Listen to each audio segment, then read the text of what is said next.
All right. There we go. Hit the wrong button.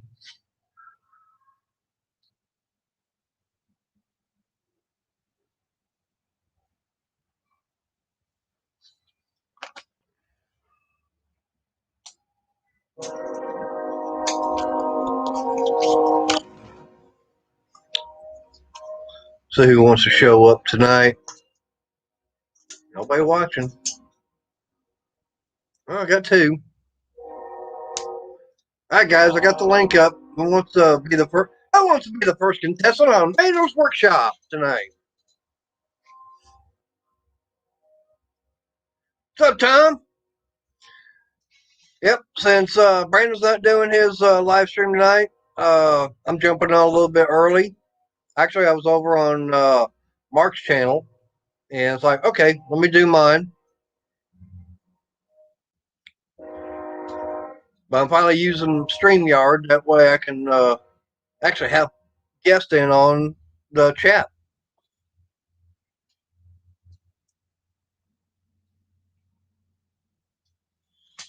How you doing tonight, Tom?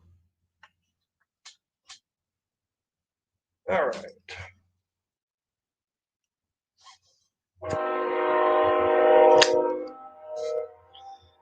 Hey, Steven. How you doing?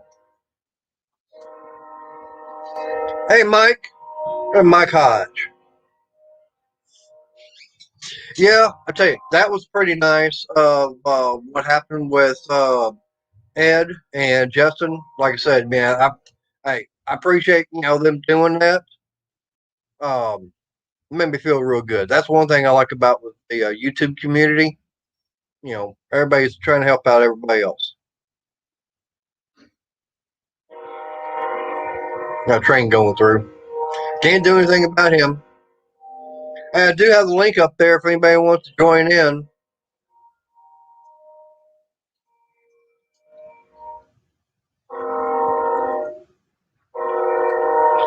If I can figure out how to make sure I get it done right. It's my first time doing it. Yeah, this will be first time using StreamYard for doing a live stream.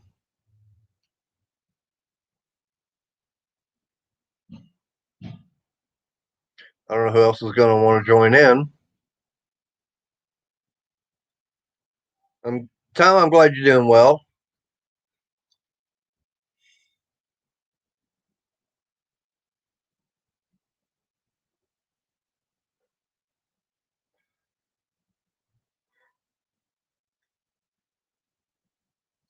And I had a busy day today.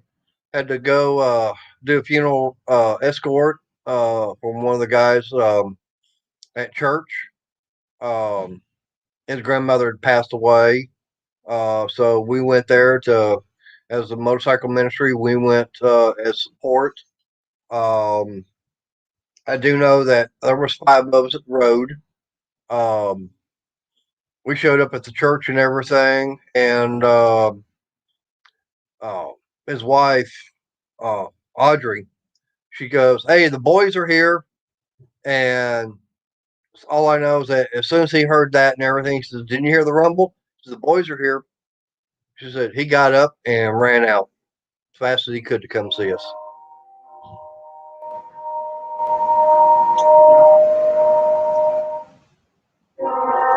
Yeah, that's one thing I like about with the motorcycle ministry, dealing with the church and everything, is we do stuff like that. Um, we will do. Hey, Justin, how you doing? Cheers, bro. Hey, you want to jump on here? I got the link up there.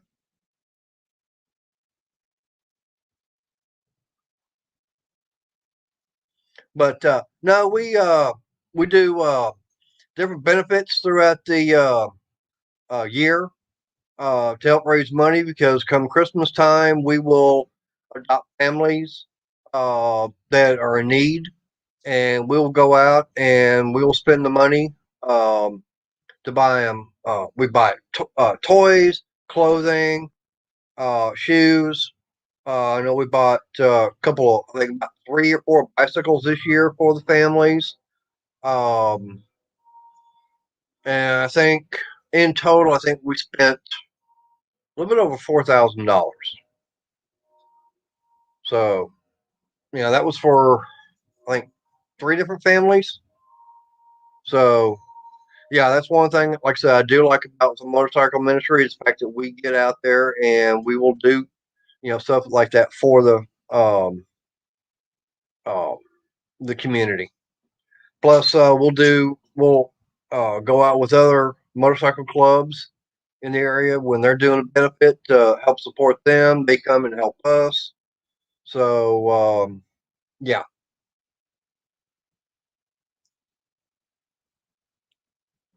laundry. We don't need no stinking laundry.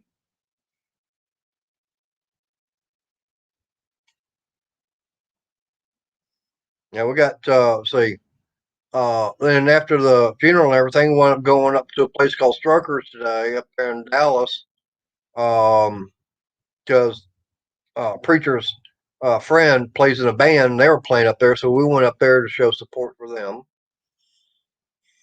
A couple of beers, nice sized burger. It was a double burger, tater tots.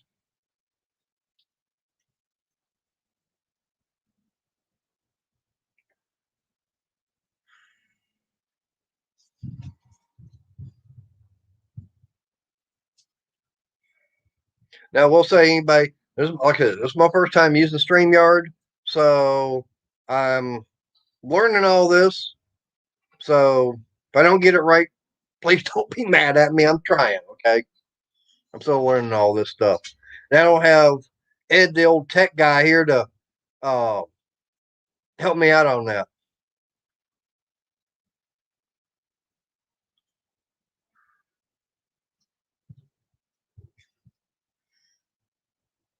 Yeah. Well, Justin, there was probably some around um, in your area.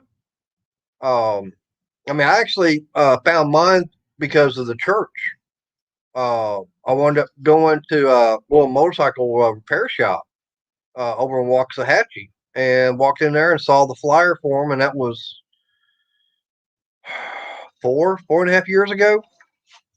And that was shortly after I started riding, and then wound up going to the church, and it's like, okay, this is church for me because known as the pastor, you know, he's the president of our ministry. He's also, like I say, he's also the pastor.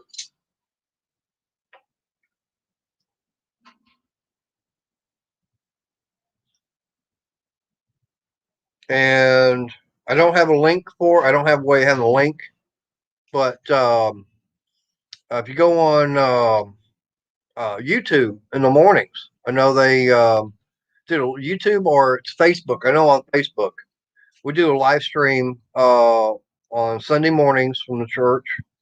Hey, Miguel. But yeah, it's I guess go on Facebook and just look up Steel Horse Biker Church. Start start showing up. Everybody gets there. We start serving. They say coffee and donuts at 9:45 and service at 10 o'clock. I'm doing good. Had to go do a little funeral ride today for one of the guys. You missed all that.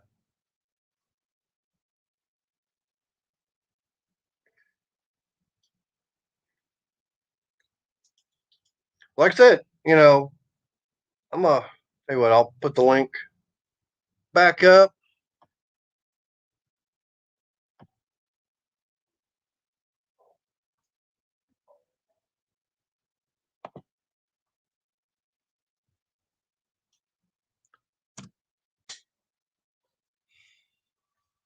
So if anybody wants to get in here, come on down. Price ain't right. That's all I can say. That's it. I'm hoping I can. I've got it. I figured out how to get this work. Well, damn, Mike. If I'd known you were cooking ribs and everything, I'd been over there. That sounds good. Well, what kind of ribs you cooking? Cooking beef or pork? As long as they ain't chicken ribs. There ain't much meat on them.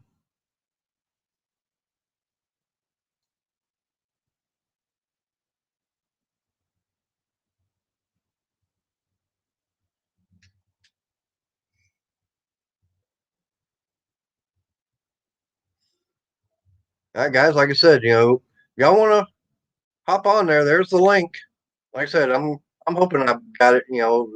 It's working right.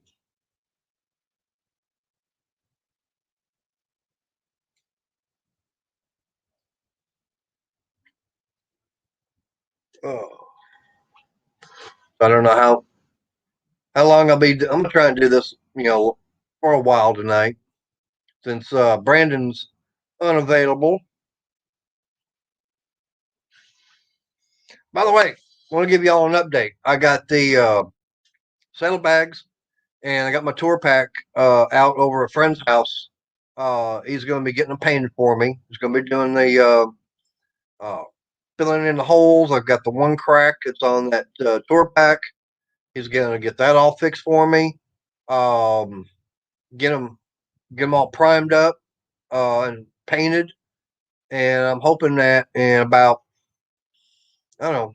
I'm hoping that within a month or so, um, that I'll be getting them all back and see about start getting them installed. I'll do videos on that. I still got to get the well,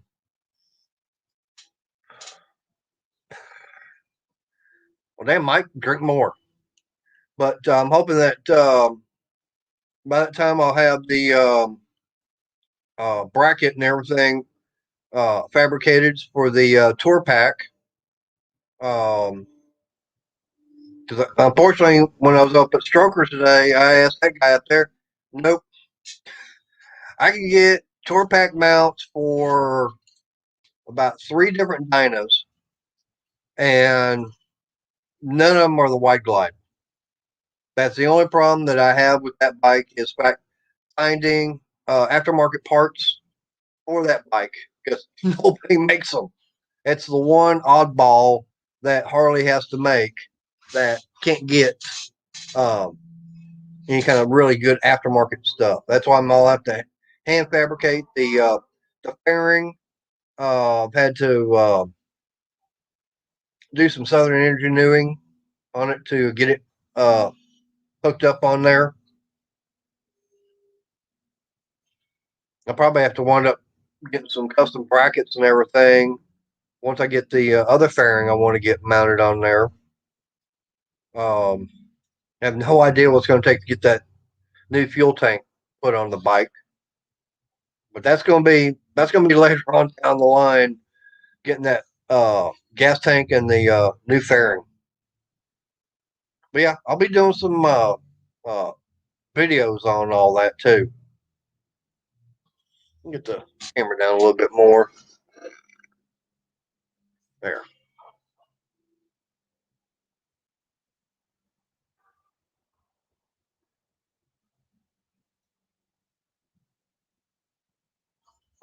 Hey, Brandon. Glad you hopped on here. Hey, got the link on there if you want to hop in here real quick. Hey, I'd be glad to have you on my live stream. I don't have a disco ball or the lights. I mean, I don't have the mirrored ball or disco lights. I can get them though. I'll get them and get some nice 70s disco music going. Have a good old time in here. We'll get Mike Hodge to be the bartender.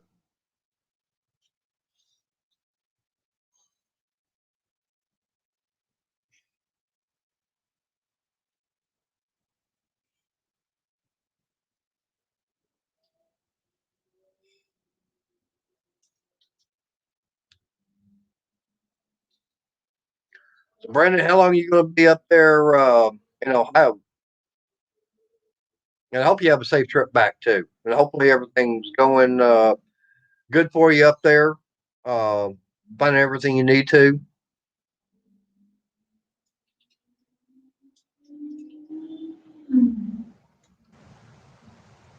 Feel like a rice burner. Like you're running around here on some fried rice. You're not steamed rice, it's fried rice.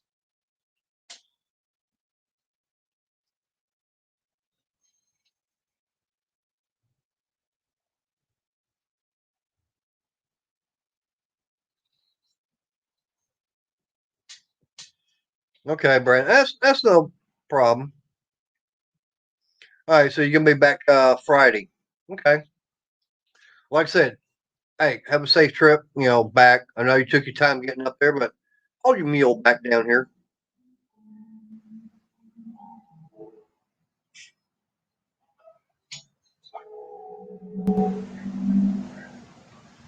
Nah, Middletown, that might be a 1G.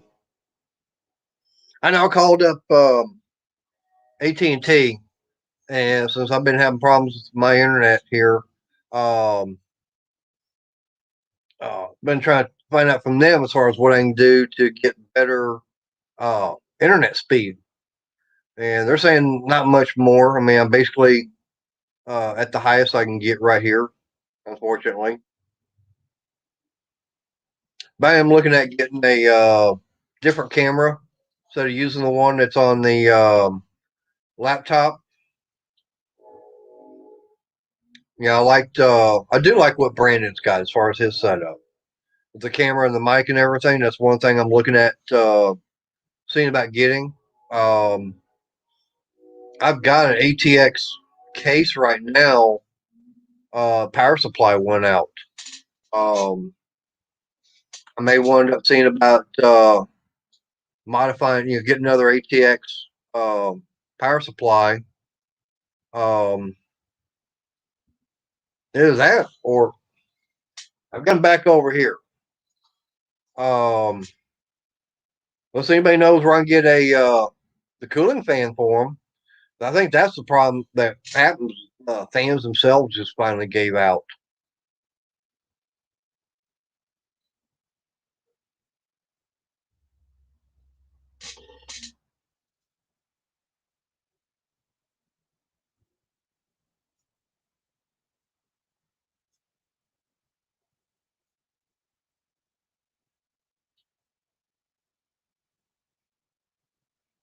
Now I was gonna say, Brandy, I think that you're probably having the same problem I had when I was down there at your place outside, and I couldn't get it on the live stream on my phone. It wouldn't let me. I don't know why. That's okay.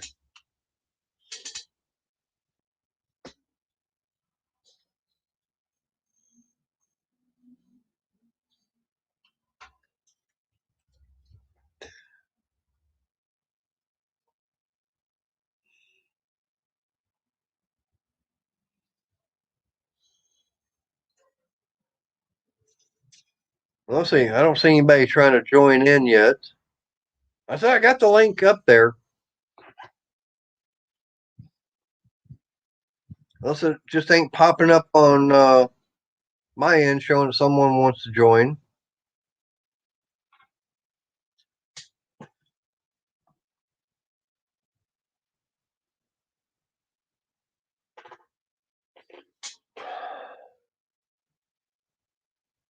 I'm still learning all this.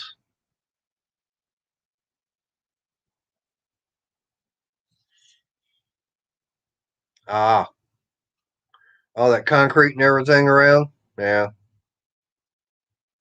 Well, it could be, not just being in the basement. Well, it is a basement, but because being lower than regular ground level, just not get that signal is like, just going right over you. I like some of the jokes. Um, but anyways, guys, I was going to let y'all know that next month, um, I'm looking at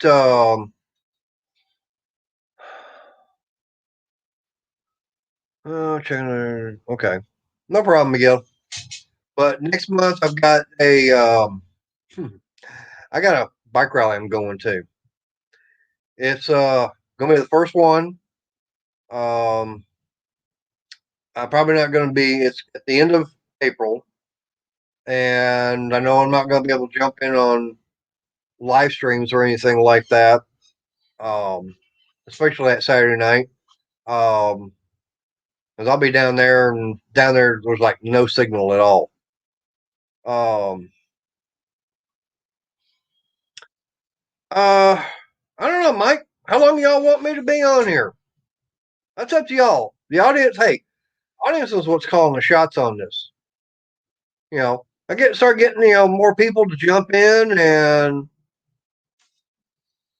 all that kind of stuff. Come in on the stream and everything.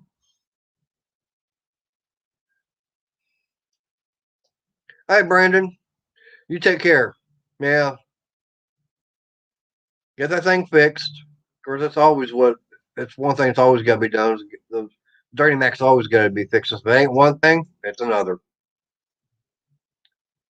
So I'm glad I got with my Dodge, got Cummins with it. But well, like I said, Mike, it depends upon y'all how many people jump in on the stream. Um, and to, as far as chatting and everything, like I said, I'll talk just about anything. I don't mind.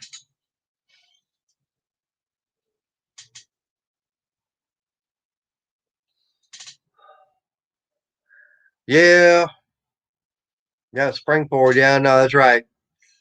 I'm gonna lose an extra hour of sleep, especially for being. All right, Volkswagen, get the fuck out of here. Um, yeah, especially as I got to be at church and everything so early in the morning. I did enjoy getting a chance to get, they say, some wind therapy today out there on the bike. It's always good, especially hanging out with brothers from the ministry and everything, and seeing a few other people. Oh, I got a little bit of helmet hair going on right now. Oh, well, I thought we are going to have some people from Twisted V Twin that they were going to be jumping on. Hey, Wayne. Hey, man, I'm sorry, to hear about everything that's going on. I know I said it on Mark's chat and everything, but man, that's sad. I know what it's like. I've been married twice, and my first wife, she was bedridden for the last 16 months of her life because she had, they said she had somewhere between 10 to 12 small strokes. So that was rough on me. Have to take care of her. So I know exactly, you know, what you're going through on that. So, like I say, it's prayers to you. Keep them in there. Um, and hopefully, I mean, it was God's time to say, "Hey, come home." There's, no doctor in the world that is going to be able to keep you from staying. I don't care, what they try, what medicines, what kind of equipment. If God says, "Hey, it's time for you to come home," you're going home. You're going home to Him. Unless you've been naughty and everything, then you're going south. Then you get that Texas heat on steroids.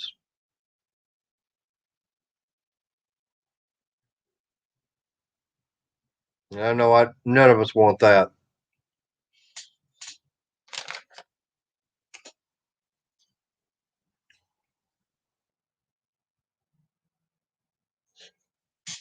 All right.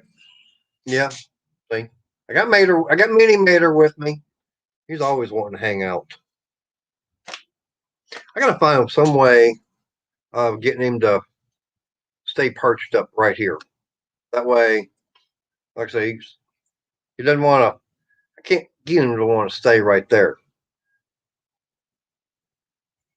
You're welcome, Wayne.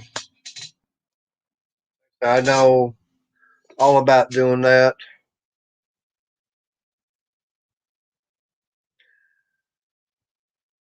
No, we're talking about going to South Australia. We're not going to Tijuana. We're going further south than that. We're going to South Australia. Hey, Mike, what the hell do you have to do that for?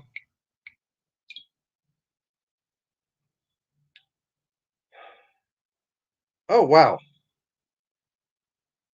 I still don't understand why I keep getting, it's funny. I still keep getting a email saying on, talking about YouTube that I'm now live.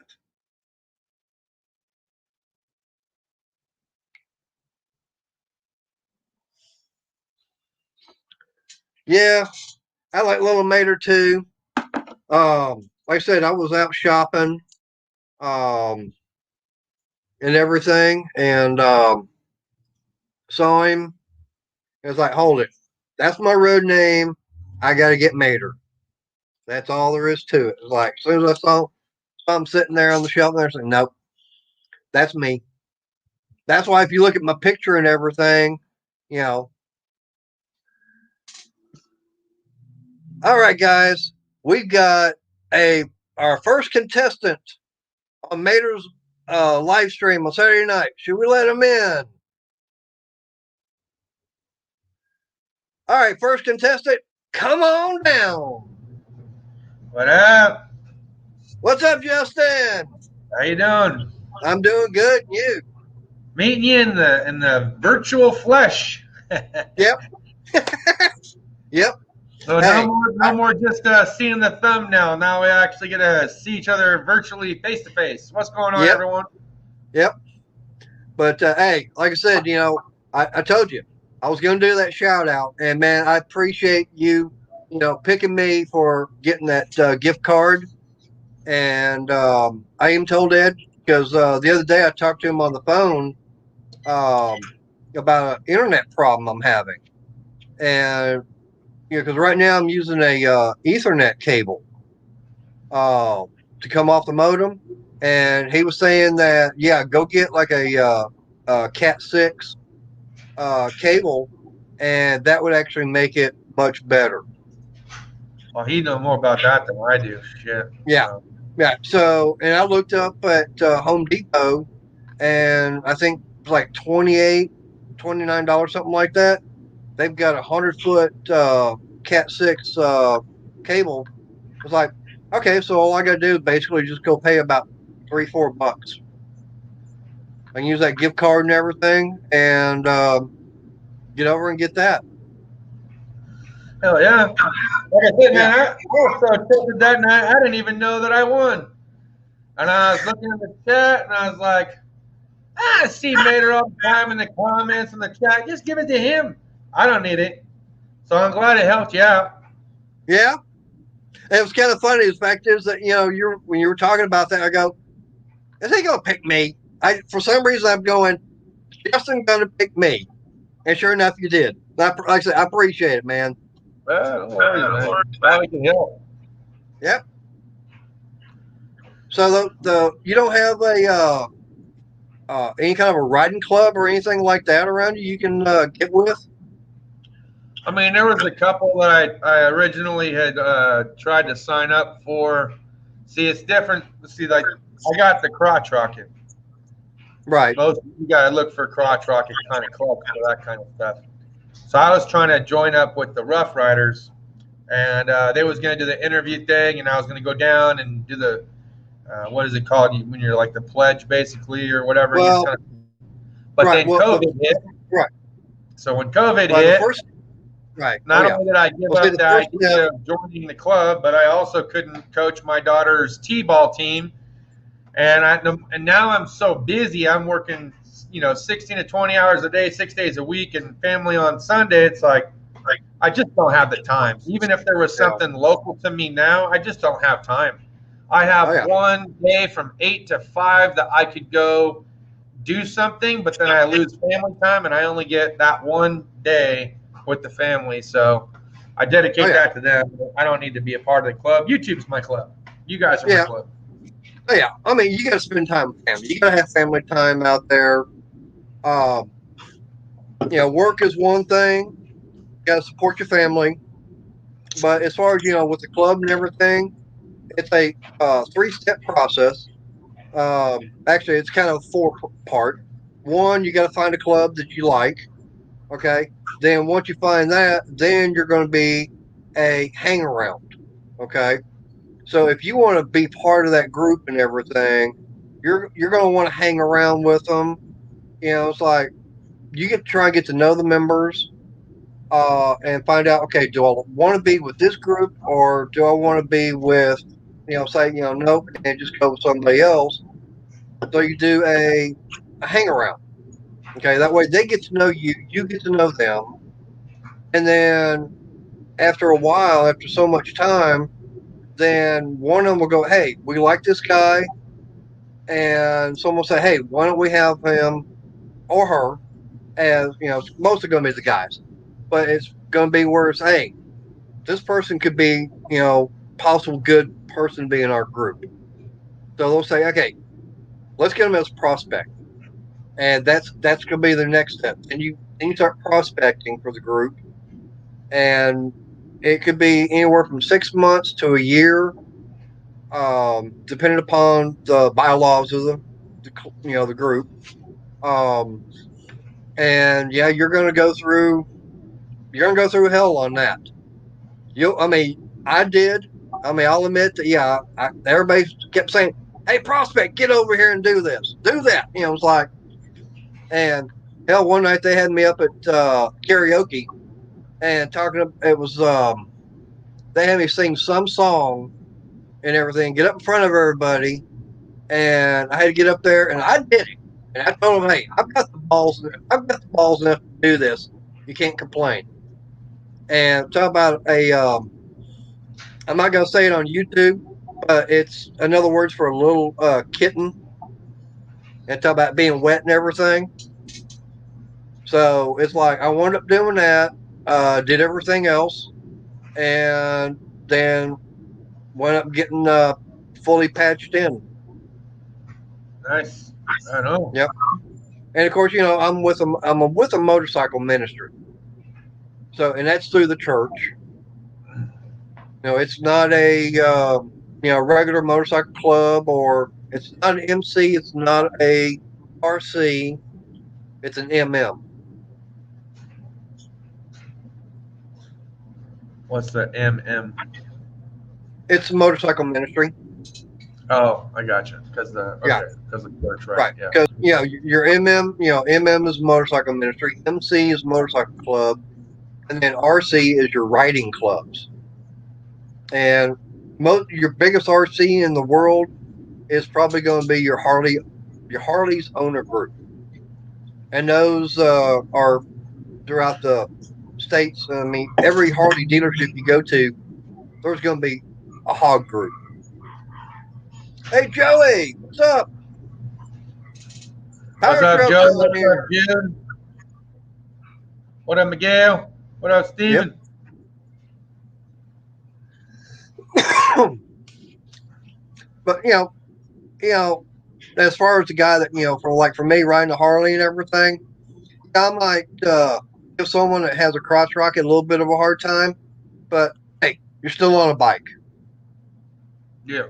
Nah, I've owned a crotch rocket. Like I said, the Rough Riders seem like a pretty good option, but COVID. So I don't know. Maybe when I slow down and work's not so busy, maybe I'll rethink it. But for right now, all my focus is on work. Work. I just got done doing like 6 or 7 hours of training today. Actually, I woke up at 6 in the morning, and I didn't stop until almost 2 in the afternoon. So Sunday's a rest day. I'm not allowed to train on Sundays because they have to pay you 2 times on your wages on Sunday for training. So they don't want that. So Saturday is my go day. That's a day that I can just sit here, put my phone on airplane mode, and go to town. I didn't do that this morning, and I wish I would have, because my phone would not stop ringing. Everyone wanted to talk to me because it's Saturday. I'm like, for fuck's sakes, man, I took my phone, I put it on airplane mode, and I threw it at the top of my toolbox so I wouldn't look at it for the next 6 hours. Jesus. So how's that? I appreciate talking to people when I have time. And that's usually in the evening, because if I crack that beer, hey, now I'm in chill mode. Now I'm not about business. Now let's get on to the pleasure side of things and be social, and I'm cool to hang out with. But when it's go time, it's go time. Oh, yeah. So what's it like being back at the Mopar dealership? I love it, man. I do. Do you? I love being back. It's fun. It's kind of like I never left. I'm working on a product line that I know very well, not just because of my experience from prior, but because being at the independent shop, I can tell you that about 50% of the cars I worked on were Chrysler products in some way. So it's not like I was never working on one ever again. I worked on everything except for older, newer, in-betweens, Europeans, domestics, Asians, diesels. Should I'm actually Power Stroke Jude, and with all the talk that we did last night with Nuts and Bolts of Tone, shit, I told the wife, I'm like, man, I'm half tempted to buy a goddamn diesel, dude. I'm just I don't know. Maybe I'm nuts. Maybe I'm losing a couple of screws up top. Because if you would have asked me a few months ago, I'd tell you, hell no. Ain't no damn way in hell I'd ever own some diesel. I don't even like working on them. But now I've worked on diesels and done stuff so much with them, it's like, I wouldn't mind owning one. At least I know how to work on them. Hey, Justin. Hey, you said you got a few screws missing? I got this one, I've got this one here, and I got this one and this one. Right. How many you want? At least you found them. I haven't found mine. I got a whole bunch of them right here. How many screws you want? At least you have them organized. That's all I get from work. At least you have them organized. Mine are all over the place.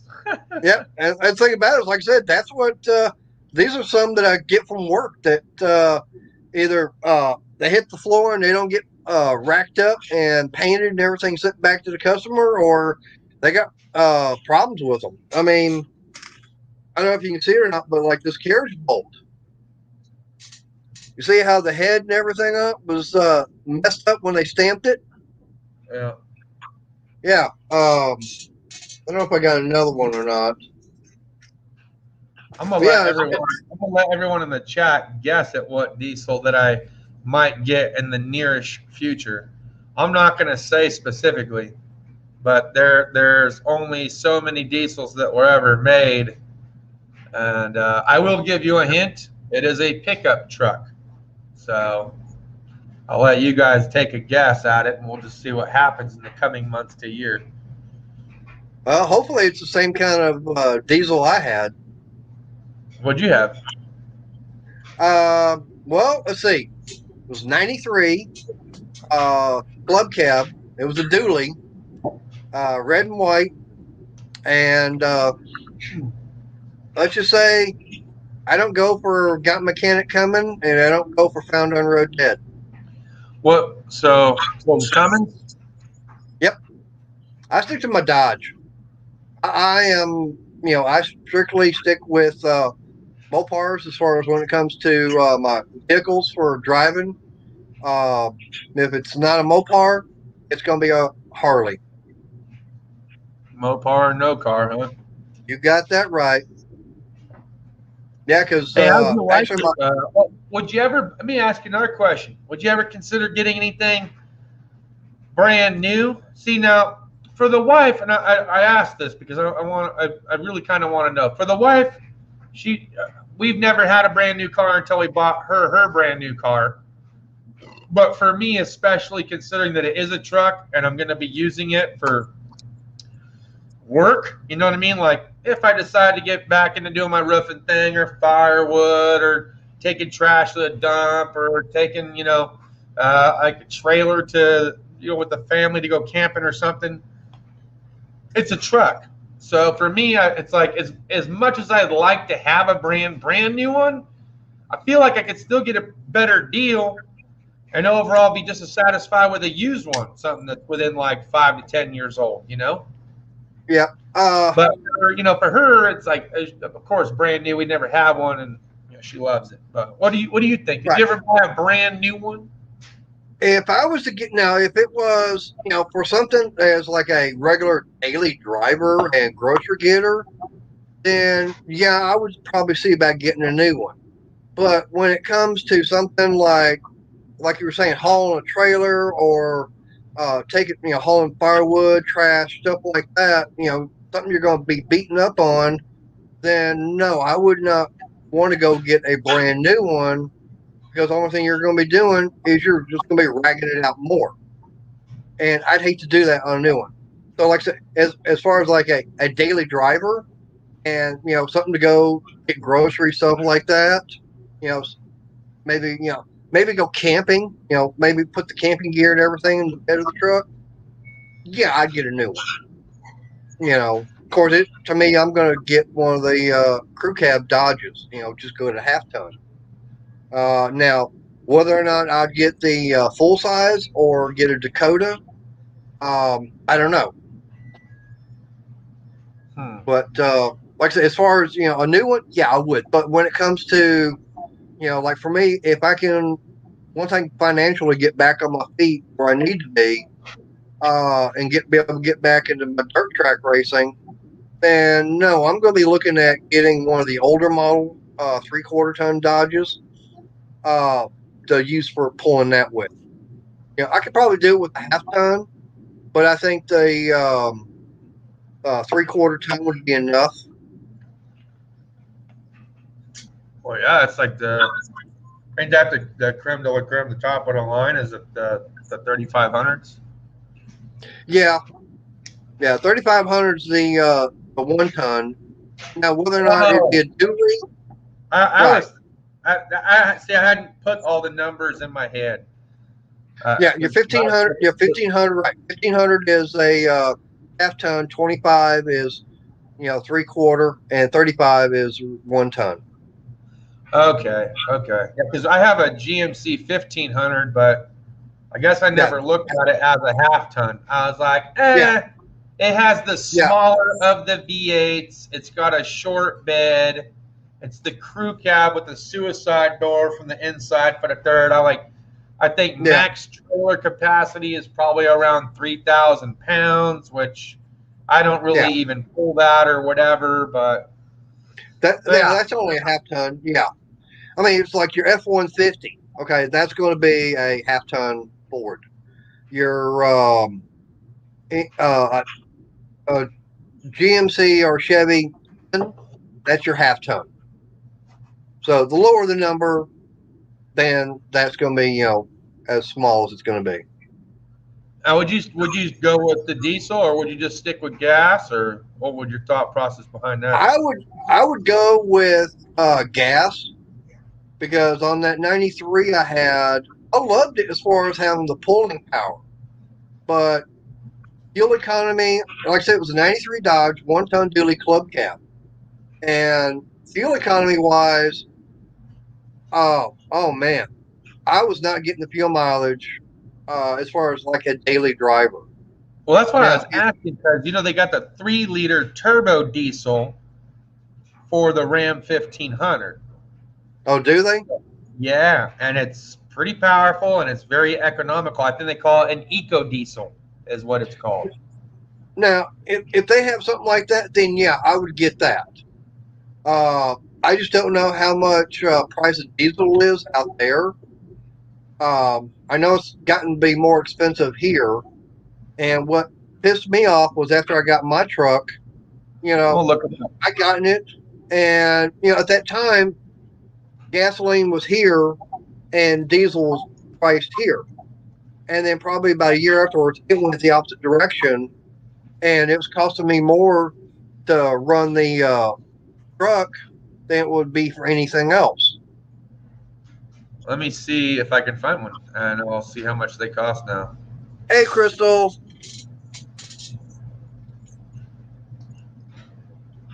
But yeah, I mean, now if Mother Mopar's got that, like you said, that 3-liter diesel, and it's economical fuel mileage wise, then yeah, I would definitely. I wouldn't mind having something like that then.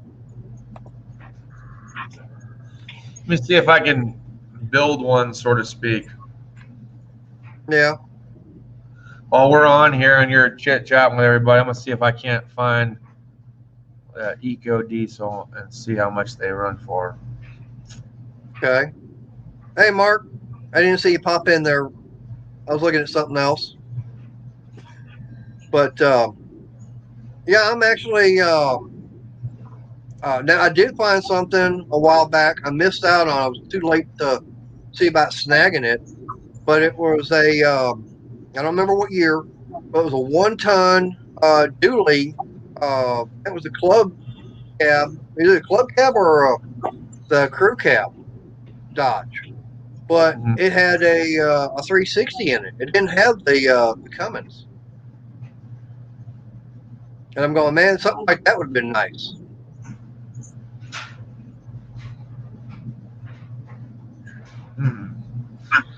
Trying to find it.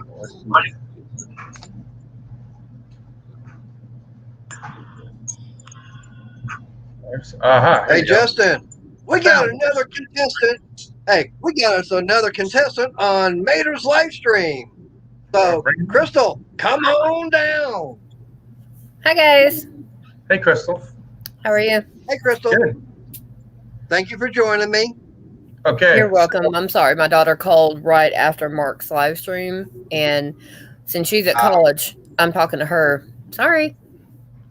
All right. By the way, you're looking good tonight. Thank you. I have your build for you, Mater. How's this? What's that? A 2021 Ram 1500 Bighorn Wildcat, 4x2, 6-foot, 4-inch bed with a 3-liter turbo diesel Gen 3. That upgrade is an additional $5,000. Your total for this brand new truck comes in at $39,330 MSRP. That's before trade-in, before money down, and before you haggle with them. So just under $40K for a brand new Ram 1500 with a turbo diesel. Let me tell you at least what the gas mileage is, because I'm sure you're probably. I'm wondering too. You can upgrade the axle, you can upgrade the transmission. We're going to leave it just as is for right now. Now, what's the standard option as far as transmission? Is it automatic or is it going to be a standard? Let me scroll up. So the included option is an 8-speed automatic transmission. Wow. You could that is the only one that they offer. Actually, I'm looking at. They offer a subpar transmission, but it already comes included with the higher horsepower transmission the higher torque transmission because of the diesel. Then, of course, let's see, you get anti-slip differential rear axle, electronic locking rear axle, so you can lock the rear axle, so you got a locker back there. It comes standard with a 3.21 rear axle ratio. You could, for $100 more, you could change it to a 392 or a 355. It's only a $100 upgrade for that. What, no 411? What's that? What, no 411? It comes standard with a 321, or you can get a 392 or a 355 for an additional $100.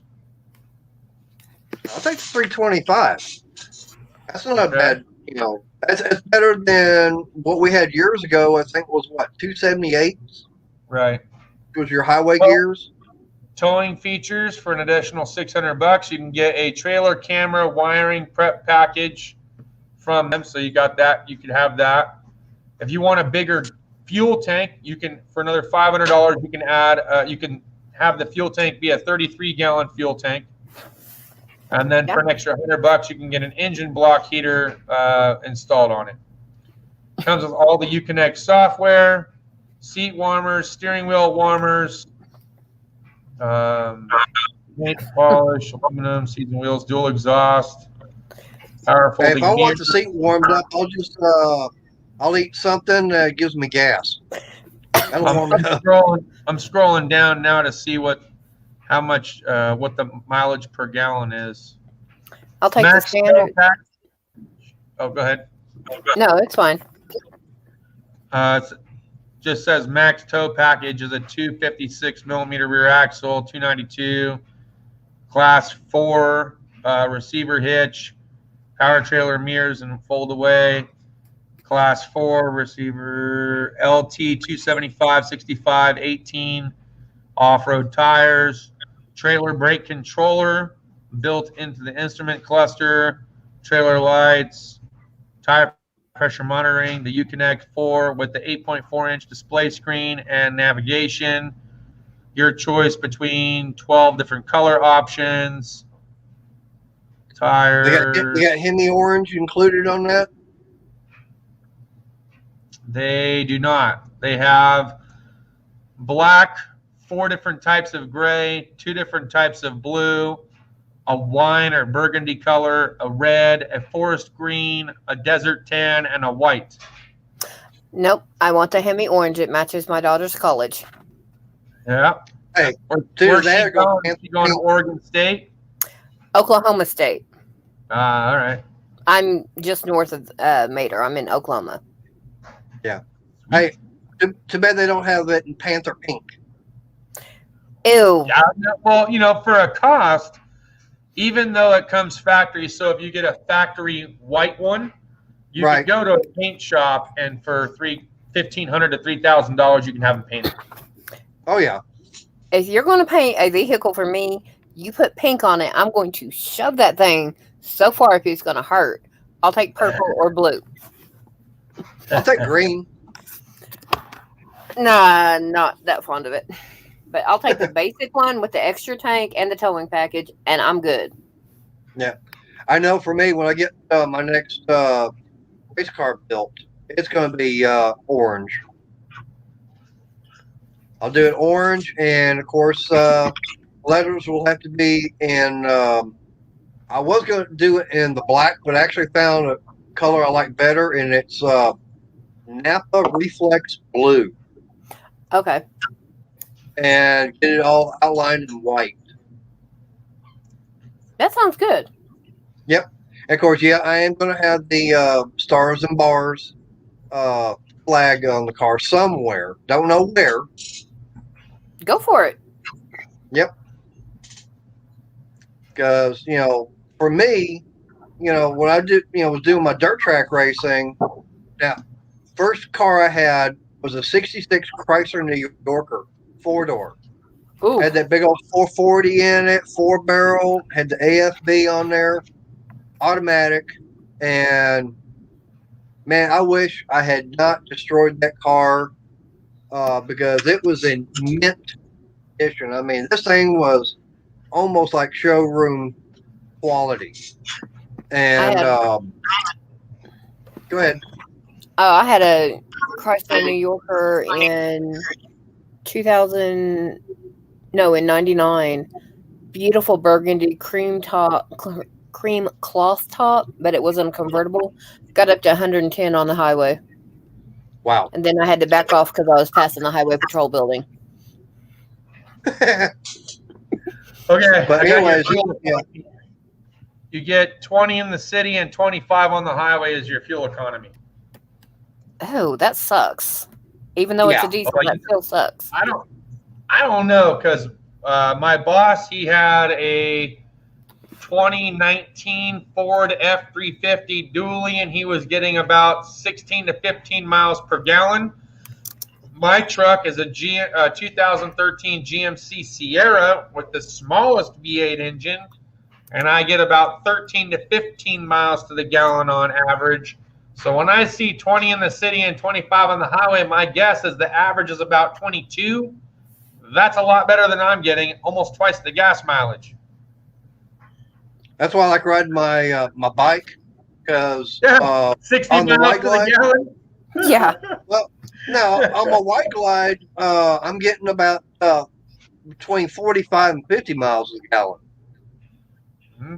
Now the Tri-Glide, that's a big heavy bike. I mean, that thing's pushing 1,300 pounds. And after doing some retuning and everything on. I got a tuner put on there. I think I'm getting up to about 31 with it. With that drag glide is a Cadillac of all Harleys. With that 390 Duke that I had, I was getting 60 miles to the gallon. With the crotch rocket that I got, it's more like 36 miles to the gallon. And with the wife's cruiser, it's probably a little over 40 miles to the gallon. Yep. Yeah. I've had a cruiser. Right now I'm getting about 38 per gallon. But I've got a little bitty Honda Civic. And me at 6'1" and 300 plus pounds, getting into a little bitty Honda Civic, that hurts. But I can go all day at work, all week, plus take my kid back and forth to work and not have to worry about gas. It's a full tank for Monday through Friday. Yep. That's what it is with me on my my Y Glide. I can fill that thing up, say, on a Sunday evening, and I can run almost 2 weeks on a tank of gas, and it's a 4.7 gallon tank. Mm-hmm. Now, so if I go that's one thing I love. Go ahead. Yeah. I'm not worried about gas so much as I am comfortability. The wife's Volkswagen Tiguan, we get in the mid 30s as far as gas mileage goes. That's pretty damn good, but it's a 4-cylinder turbo and it's newer, so it's got different technology, which adds to it. My truck doesn't get crap for gas, but I'll tell you what, there's a night and day difference in comfortability. The seats are extremely hard. It's like you go to your kid's school, you sit down on the little tiny bench where they eat in the cafeteria, and then sit there for an hour, and that is how this Tiguan feels.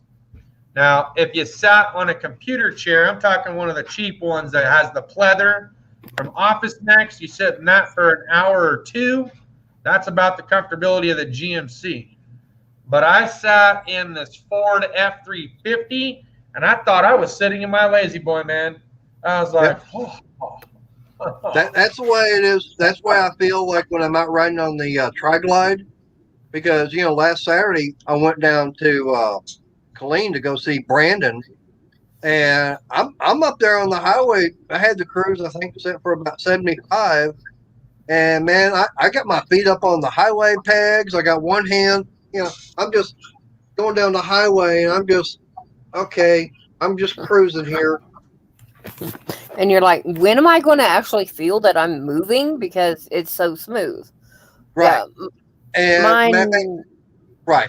The first day I rode it, which I actually had the bike now for a little bit over a year, on my way home and everything, it's like, is this thing up on a trailer and someone's pulling me? That is how comfortable that thing is. And it's a three-wheel bike. And like I said, it's almost, I think, 1,300 pounds. Yeah, see, that would have to be the one I would have to ride because I cannot 2 wheels. I have tried that on different styles, sizes, everything. I lose my balance. I can do 3, no problem. But 2, ow, that hurt.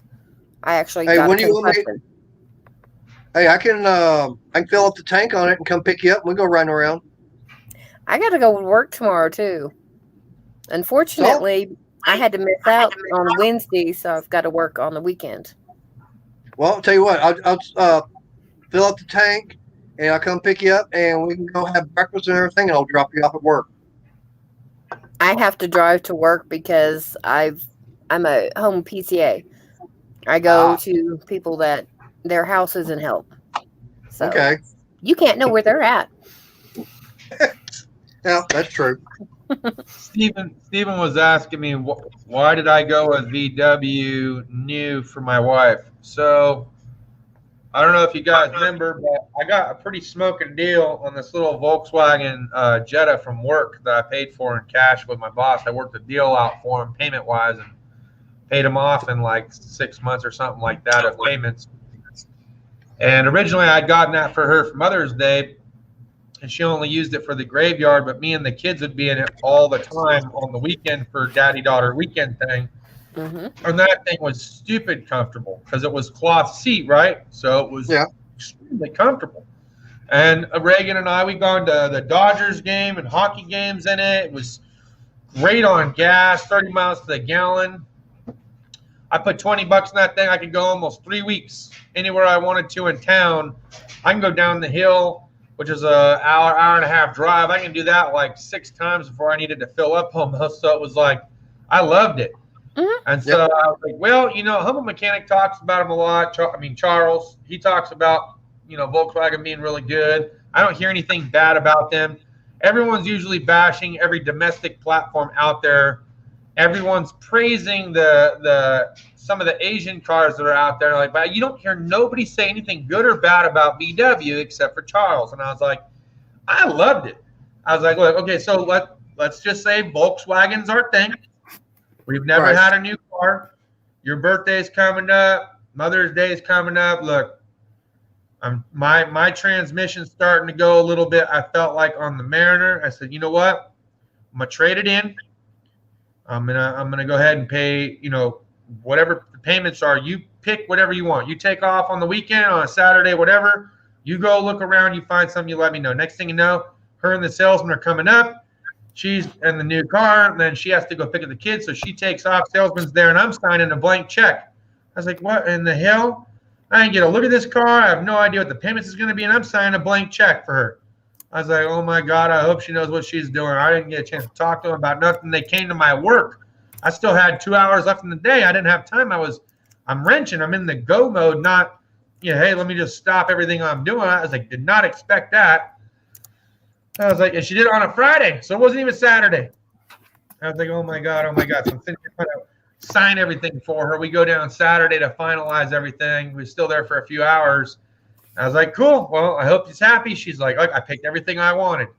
I said, okay, cool. She got the latest and greatest technology for the radio, for the phone, for the this, for the that. It had 3 rows of seating. It had a turbo with the gas mileage, and she was ecstatic. I'm like, cool. I was able to do that for her. Perfect. And so that's what she wanted. But, when you road test a car, typically they're only letting you go like 3, maybe 10 miles. That's your road test. That's not enough time to know if that seat is comfortable enough to be in for an hour, 3 hours, 6 hours straight. So we found out the hard way when we went to the Grand Canyon, and I was driving for 18 hours straight, and I was like, when I got home, my back, my butt, the kids are like, I never want to go on vacation ever again. The Grand Canyon was cool, but my back, my butt hurt. I'm like, mine too. Yeah, the only thing that didn't hurt was your feet. Yeah. And she goes, see, now I told you we should have gone with a Suburban. And I was like, but look, we were able to go to the Grand Canyon and come back. We didn't even have to get a hotel. And we did that on like $100 in gas. If we would have taken the truck, we would have easily spent $500 in gas. And we would have definitely gone to a hotel because I would have taken a break from spending money. But to spend money at a hotel, though. Yeah. I took my PT Cruiser from Oklahoma City. Oops.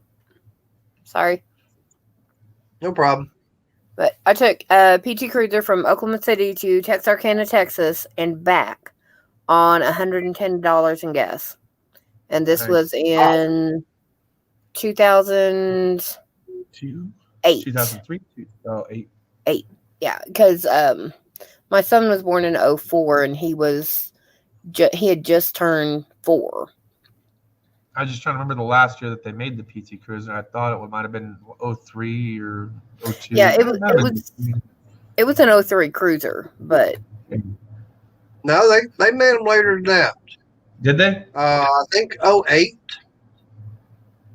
Yeah, but all my cars have been used. I have never owned a brand new car. All of mine have been used. I've never really had a new one.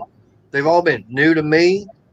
And like right now, the newest one that I've got an 2009 Dodge Caliber.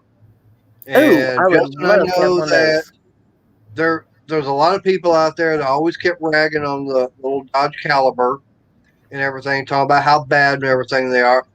The only problem I've had And I don't know if you remember, but I did, I emailed you a few months back about that intake manifold because I was having that problem.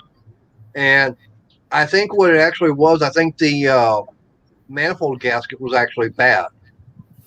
So I put that new intake manifold on it with the that sensor does the it controls the intake manifold runner, and put that on. I haven't had any other problems since then. That's good. It's a great little car. Yeah. What's up, Babbles? I have only had one vehicle that I have bought off a lot, and that was a 2005 Ford Taurus. And it ran like a dream. It was good. Hey, knock it. Don't get me wrong, they're comfortable, and the 3-liter is not the worst engine they ever built. Mm-hmm. But if we're talking, if you I know you probably don't have it anymore, but if you had it now, they I saw a lot of them at the independent shop, a lot of them. Oh no, it got T-boned like because 150, 160, everyone needs head gaskets, and there's a transmission stuff and the this and that. And it's like, it always seems like they had something that needed to be done. Most of it was minor stuff, but not the most. I guess it was the most popular car that we had come into the mechanic shop, and when you get a feel for that, you kind of go, ooh. I don't. You know what I mean? It's like when you think of diesels. I know a lot of people praise a 6-liter, but I saw more 6-liters than I saw any other diesel in that shop. So for me, I'm like, yeah, it was good. It ran good. We kept it maintained and had no problems with it. Mom was driving it in the neighborhood. She was going one way. The guy pulled out of his house, hit the gas, T-boned her. And I came home from work in my car, and I pull up and it's like, where the hell's my car? Where's Mom? What's going on? I turn around and look. My car is being loaded on a flatbed tow truck a block away. Wow. Yeah. Well, that's how close I lived to my kid's school, was a block and a half. So I was like, okay, I'm not going to drive. I walked over there, walked into the school and said, Mom, what the hell happened? And his car was drivable. He caved in the passenger doors and he bent my frame. Wow. Yeah. That's kind of like me. I had it was a 93 Plymouth Voyager, little minivan. Had that 3.0 Mitsubishi V6 in it. Loved that car. I mean, I picked it up at an auction. It's a place that they sell cars every weekend. It helps out kids and everything.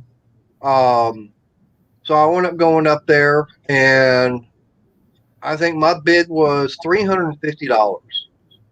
Nice. And yeah, so I mean, this was several years ago. Actually, it was about 10 years ago. And anyways, I wound up getting it tax, title, license, buyer's premium, everything out the door. I think was about $560. Drove it home, and it only had 2 problems with it where it wouldn't pass inspection. One was the license plate light was out on it, and the other is the look. There's a little clock spring, or what they call clock spring. It's inside the steering column, and it operates the your cruise control, your turn signal, your horn, and everything. This one had gone out. Someone had bypassed that and put a little push button on the dash. Well, I knew a guy at the junkyard, and it's kind of like one of those like, okay, I'm needing this and everything's like, go find what you need. Uh-oh. So anyways, I went out there, I pulled that clock spring out, and I think I paid maybe $5-10 for it, because usually at most junkyards, they don't want you to tear apart a steering column. They want to sell the whole assembly. But him is like, nah, just go get what you need. So, hey, Princess Jamie. Power Stroke's on. But anyways, I wound up doing that. Got that that light changed out. No problem. The only problem I had with it was I was heading home the week before Thanksgiving, and some guy cut through the traffic, and I T-boned him, and I'm doing 45 miles an hour. Mm-hmm. The one good thing that did happen was that where I hit him at, it was right there on, it was my driver's side that hit most. And the battery had come back and basically wiped out the fuse block that's up underneath the hood. And the one main fuse that got destroyed happened to be the electric fuel pump relay. Thank God. That shut the fuel off, so it killed the engine. Thank God. Was this on the Dodge that you had? Yeah. Do what, Justin?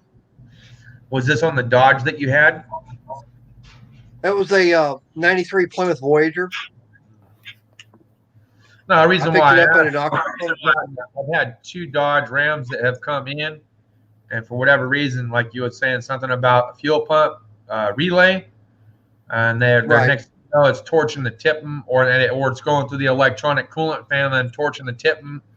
I've had a few cases where they've come in for that specific purpose. In fact, on some of the Chrysler products, mainly the Durango, the Jeep Grand Cherokee, there is a fuel relay recall that's out, and we basically have to tie into the current circuit and create a separate relay from the fuse that's built into the TIPM to prevent that.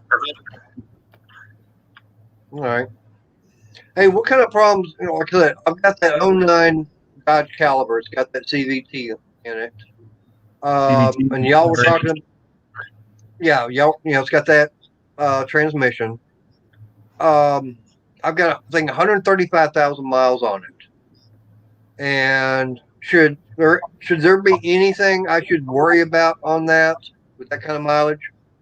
I don't know mileage specific details when it comes to the service intervals for that particular year, make, or model.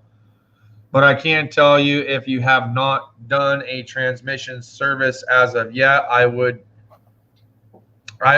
encourage it, but it would also be a little bit on the leery side. Like, you should try to get a transmission service done at or around the 100K. You're not too far past that where you couldn't possibly have one done. Right. But you're pretty close to where it might be too late, and it could inadvertently do something like take up the clutch material gap because of all the friction material that it had before. Now you put fresh fluid in, all that stuff is gone, so it reduces the gap. It could potentially cause a slip. So I don't know. That's a weird gray area at that point if you've never done it. Now, if you have done a transmission service, say you did it at 65 or 75K, and you do another one at 150, your transmission will probably go a little bit longer. All right. Well, I got the car. Everything's just fluid related. Everything relies on fluids, transmission, engine, brakes, power steering.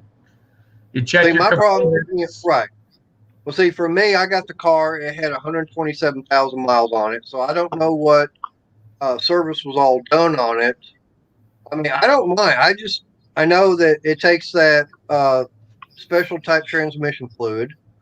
Yep. I know you can't put ATF4 in there. It has to be the CVT transmission fluid. So I do know that's one thing. Now, do they have a filter like a regular transmission? So I don't know without seeing the car. Okay. Some of the CVTs do, some of them do not. Okay. The ones that do not are completely enclosed. So if you look underneath and you do not see a pan, there's a good chance that they're going by it's lifetime non-serviceable, but it's not true. There's usually a drain plug and a fill plug somewhere, because when you pop CV axles out, you lose fluid. You still got to be able to top it off. So there's still a drain and fill plug. Like my Mercury Mariner, it was an 07. Now, granted, it took Mercon 5, which is red fluid, but it did not have a pan. It just had a drain plug and a fill plug. And for $100, I could drain the fluid and fill it up, and I was good. I did that every 25K, just because to me, I was like, I'd rather have my transmission always have clean fluid than not, because it was just that cheap to do, and it didn't take more time than doing an oil change. Hey, I'll be right back. I'm getting a little cotton mouth, so I got my drink in the house. I'll be right back. You've already got yours, Justin. I'm going to go get mine. I got you, buddy. I just finished mine up. So. Time for another refill? No, I'm actually done drinking anything for the night, because if I drink anything, I won't be able to sleep. I have to get up and go to the bathroom. Yeah, and I'm getting up with Twisted Vegan Twin Garage in the morning. He gets up. He's going to start a live stream at 4 a.m. my time. So. Wow. Yeah. Just waking up to go live? Yeah, then I'll take a nap. Then I'll get up and go back to work. And then come home and take another nap. Definitely dedicated to the YouTube, that's for sure. I'm only able to do it on the weekends, just so since I normally have weekends off, why not? I just meant with work. Like if I had work, I don't mind doing it in the evening, but I'm not waking up at 4 a.m. to do a live, that's for sure. I don't mind waking up at 4 a.m. or 5 a.m. to do training that's for work, but I would not be waking up at 4 or 5 o'clock in the morning to do a live and then take a cat nap. That can be an evening thing for me. But to each their own.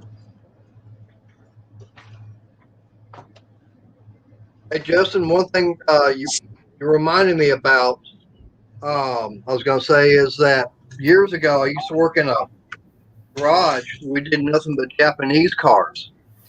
And one of the things that we kept seeing was on the Toyotas, they had that 22R and 22RE engine. That customers come in, they were complaining about overheating. And we would say, okay, we already had it figured out as far as what the problem was. We take the oil cap off, and it's like we'd look at that. If it was milky white and everything, we already knew what the problem was. Toyota was saying, what Toyota was saying was you had to change the timing gear set. I think about 60 or 65,000 miles, and people were not doing that. And what was happening was that timing chain. It had two guides that were I could say plastic, but something like that. And Bachi. Yeah, Bachi. Okay. But anyways, that one guide and everything, it would wear out, and it would start rubbing on the timing chain cover. Well, where it always wore holes, right there where the thermostat was at, so all your coolant right down in the oil pan. Oh. Yeah. Interesting. Okay. Yep. Well, I was going to say, couldn't always go by the milky residue that you have internal to the engine. I mean, that used to be a tall tale sign of either a blown head gasket or, like you were just saying about the thermostat thing. That was kind of interesting. I didn't know about that, so that was pretty cool to learn. Yeah. But I know a lot of people would say, hey, cylinder head gasket. You know, nah, not necessarily. I mean, if you drain the oil and it's still just oil and there's residue inside the cap, that's just normal. I mean, especially in weather that has a lot of moisture in the air, you're going to see that. It's just aerated oil that collects on the cap for whatever reason. As it's steaming, the steam goes up, it collects in the oil cap, and then turns into water. You know how that goes. And then it looks like there's a blown head gasket, but really it's not. It's just build up from condensation of a hot engine getting cold, and then that's all that's built up there. Yeah. Oh yeah. I mean, we had several. We would have a Honda come in. I mean, I remember we had one that came in, and the guy was saying, "Well, my engine turns over and everything, but it won't start." And so I get back there on it, and Yep, it'll sit there and turn over, no problem, but you don't hear it like there's no compression to it. So first thing I did was I popped off the top timing belt cover, and I had someone turn the motor. I'm looking, and the engine's sitting there turning over, but that cam moving. So what happened was they didn't change the timing belt and everything on it, and it got where it had no teeth and everything on it. It got down there by the crank. That crank was sitting there trying to turn. Nope, there was no teeth for it to grab a hold of, and we changed out the belt, but we also had to put a new rebuilt head on there because kept a couple of valves open and bent them. Yeah. Ow. So that's one thing I learned in automotive years ago. I don't care if you've got an American-made, a European, Asian car. I don't care where that car comes from. If that manufacturer says you've got to do this scheduled maintenance at so many miles, do it, because otherwise you're going to be running into all kinds of problems. It's just scheduled preventive maintenance. Yep, that's exactly what it is. Preventative. It's preventive maintenance. Is that preventative or preventive? It's preventive maintenance. I'm bad with words. Everyone gives me shit about that. I make stuff up. If I can't figure out how to pronounce it, I'll just call it whatever it is. And hey, you know what? Put it in the Urban Dictionary. That's what it is.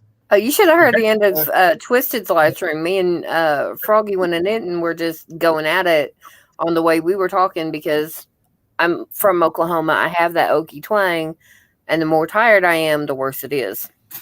All right, Shaggy, you take care. Night, Shaggy.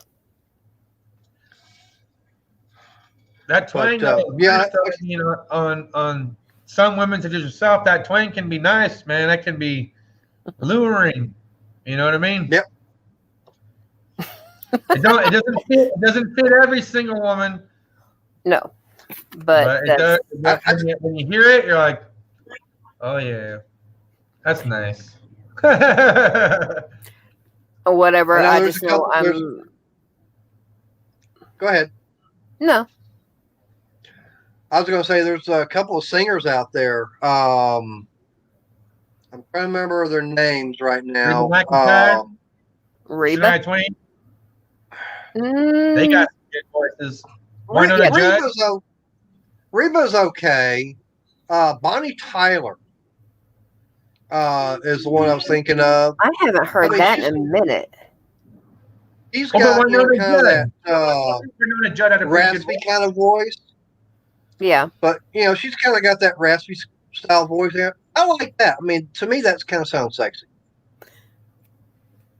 Yeah. Winona's not bad, but Bonnie Tyler does have a very distinct, Winona Judd does have a very distinct voice, and she's not bad.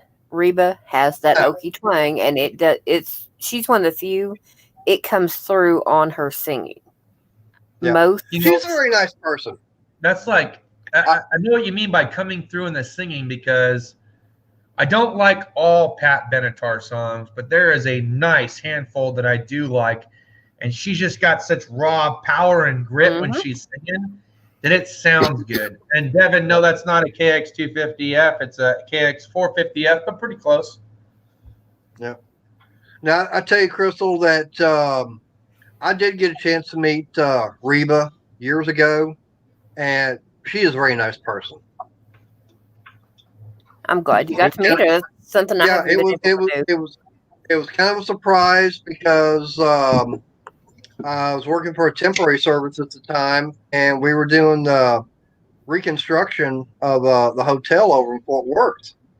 And it just happened that she happened to be there because she was doing a show, and I was on the floor that her room was on, and we were doing some checking and everything, and all of a sudden, the door for her room opens up. She steps out, and I'm going, Reba, how you doing? And she goes, I'm doing good. How about you?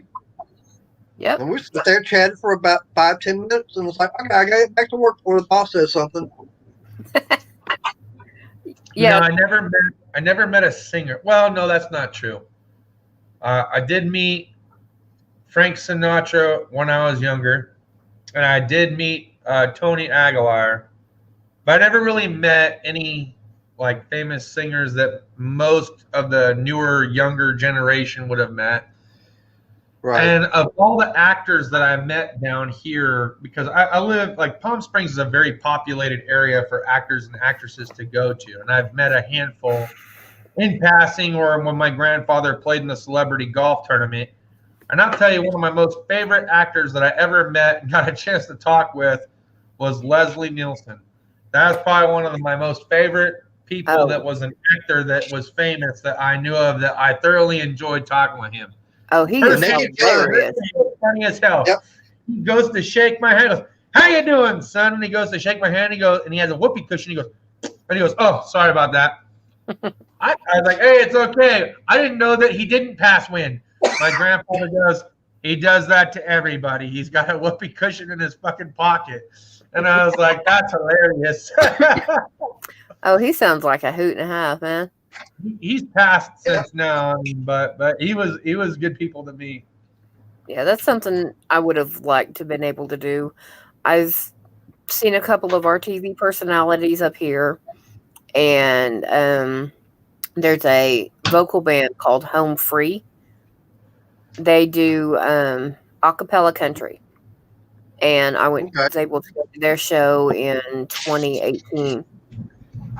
And I love it because their bassist, Tim Faust, oh, his voice is so deep. And I like that Morgan Whalen guy. I'd like to meet him. Morgan Whalen. I don't think I know him. He sings Whiskey Glasses and the song Up Down. He did a couple with Florida Georgia Line. Oh, okay. I've heard of them. But yeah, I know for me, he's got a great voice. There was a band back in the mid '80s. I got a chance to meet.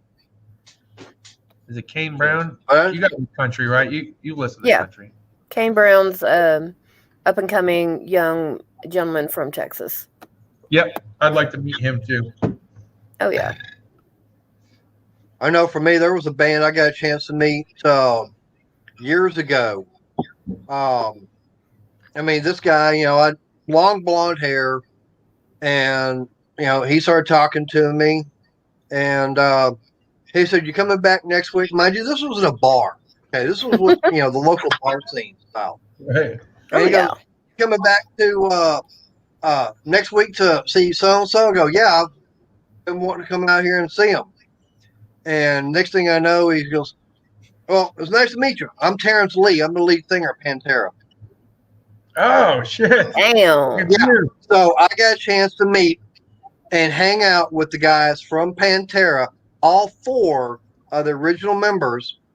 And I've got 2 other albums that they released on their own label, autographed by all 4 original members.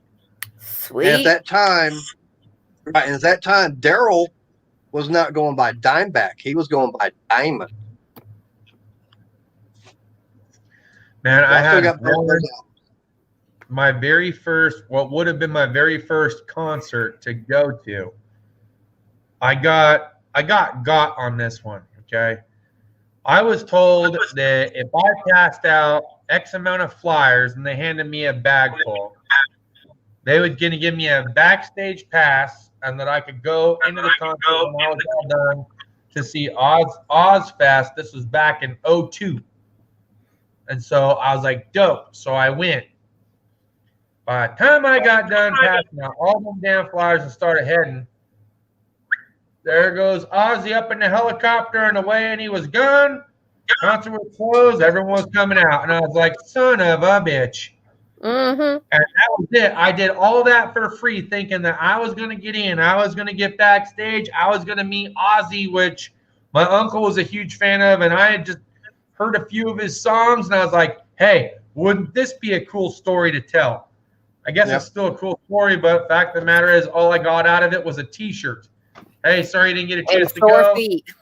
Here's a T-shirt. And I was like, huh. I could barely hear the music out in the parking lot as I'm handing out flyers. Yeah. I know a while back, remember when Ozzy came out with Bark the Moon album? See, I don't follow a lot of songs. There was only a couple that I liked, but to be honest, even the one that he did with Carl Malone?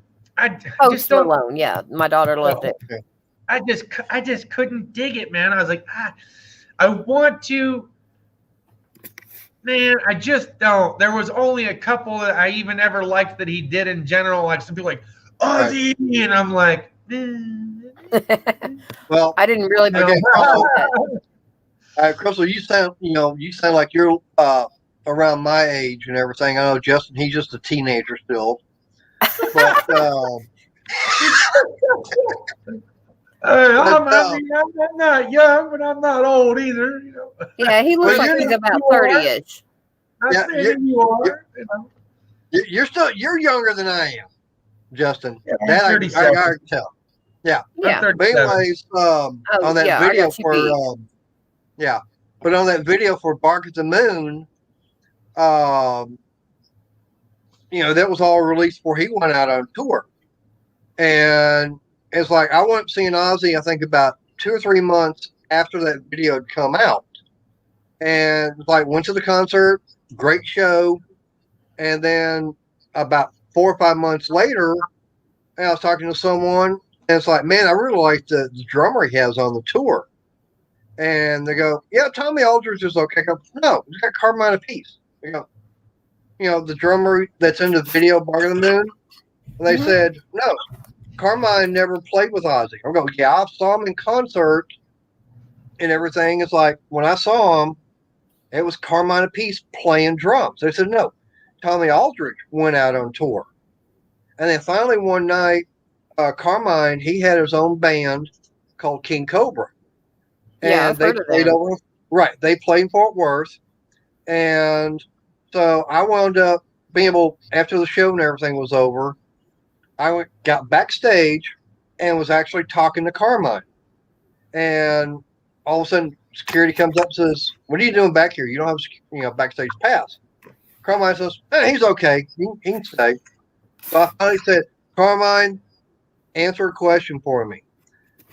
Did you play on Bark of the Moon tour with Ozzy? He goes, for the first 3 months I was on tour, he and I got into an argument.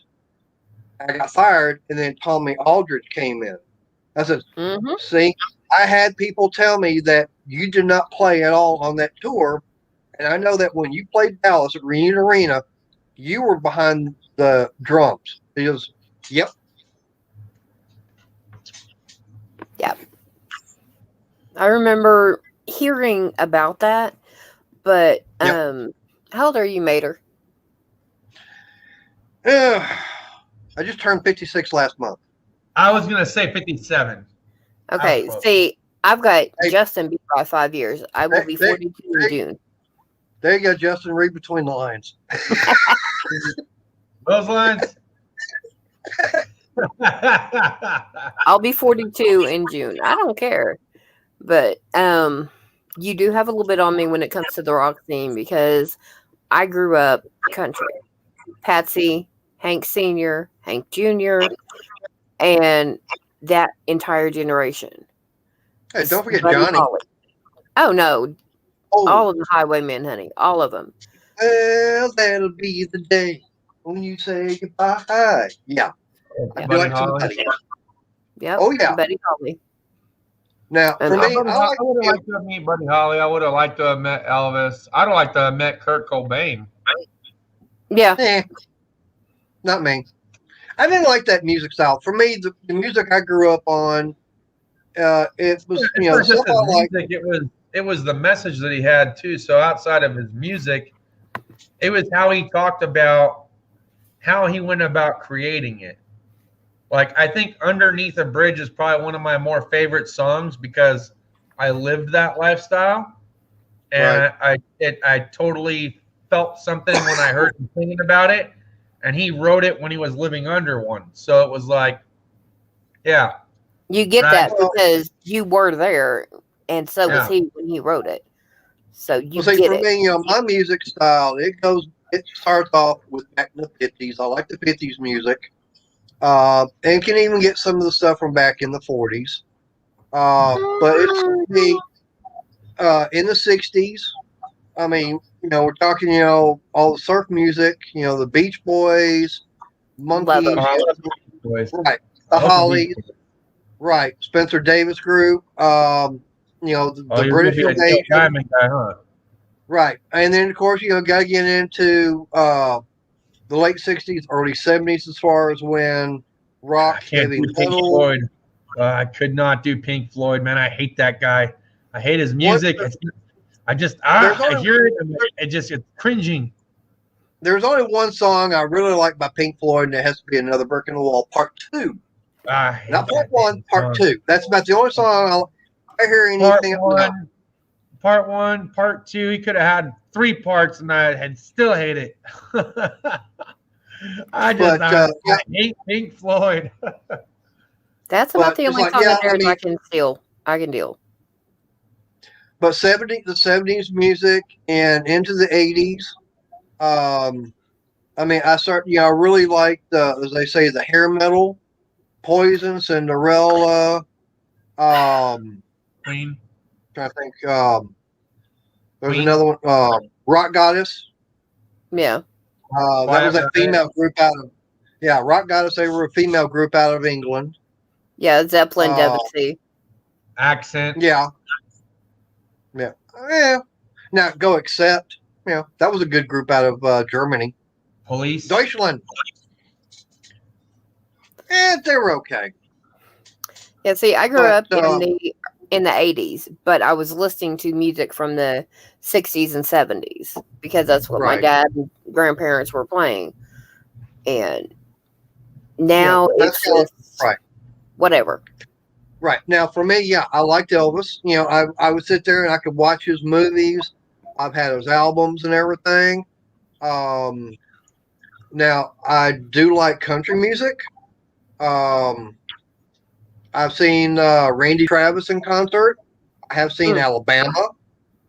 As a matter of fact, the concert when Randy Travis played, he came out on stage, and everybody was going, "Yay!" He goes, "Hang on, everybody. I'm not ready to do my show and everything, but just want to let y'all know that there's a young lady here, and she's from Garland, and she's going to come out and play for about 30 to 45 minutes. I want y'all to give a big round of applause for her name just... I know her name, and I can't think of her right now. She's from Garland. I'll think of it. Yeah. But LeAnn Rimes. Miss LeAnn Rimes. I got a chance to see her open up for Randy Travis. That's cool. Yeah. And I think she was about 14, 15 at that time. Yeah, that would have been right after she started. So about that's right. Yeah. I've seen Trisha Yearwood in concert. As a matter of fact, the thing that really made it special in that concert was that's when her and Garth were going out touring. Well, she would do she at every city she was going to on the tour, she was doing like an afternoon private kind of show, and it was sponsored by Discover Card. And the only way you could get tickets was you had to have a Discover Card. Well, I didn't have one, but my mom did. So we went to a Kmart, and that happens to be where Trisha was at. So not only did we get the tickets, we got the autograph and everything.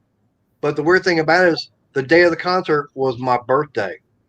Oh. So I got a chance to see Trisha Yearwood on my birthday. And about 3/4 of the way through the show, she goes, I got a special guest. I'd like to bring him out. Would y'all please give a warm welcome for Garth Brooks? Oh, nice. Nice. How about that? Oh, yeah. So, I mean, we're talking maybe a 250, 300 people venue. And that's it. What a trip, huh? Oh yeah. And you got some stories, man. You got some stories. I dig it. I got some years on you. So I do have some years on you. Well, I'll get my experience all in good time. Yep. Yeah, and being down in Florida, you're going to run into a lot of concerts and stuff down that way too. That's just too far for me. That's the other side of the coastal region. Oh, yeah. He's on the West Coast. Yeah, Sorry. He's out there in the shake. Yeah, he's out there in the shake and bake state. I'm thinking a couple of guys that are normally on Twisted Streams. They're in Florida, so. Oh yeah, we're in SoCal. I'm only about an hour and a half away from the coast.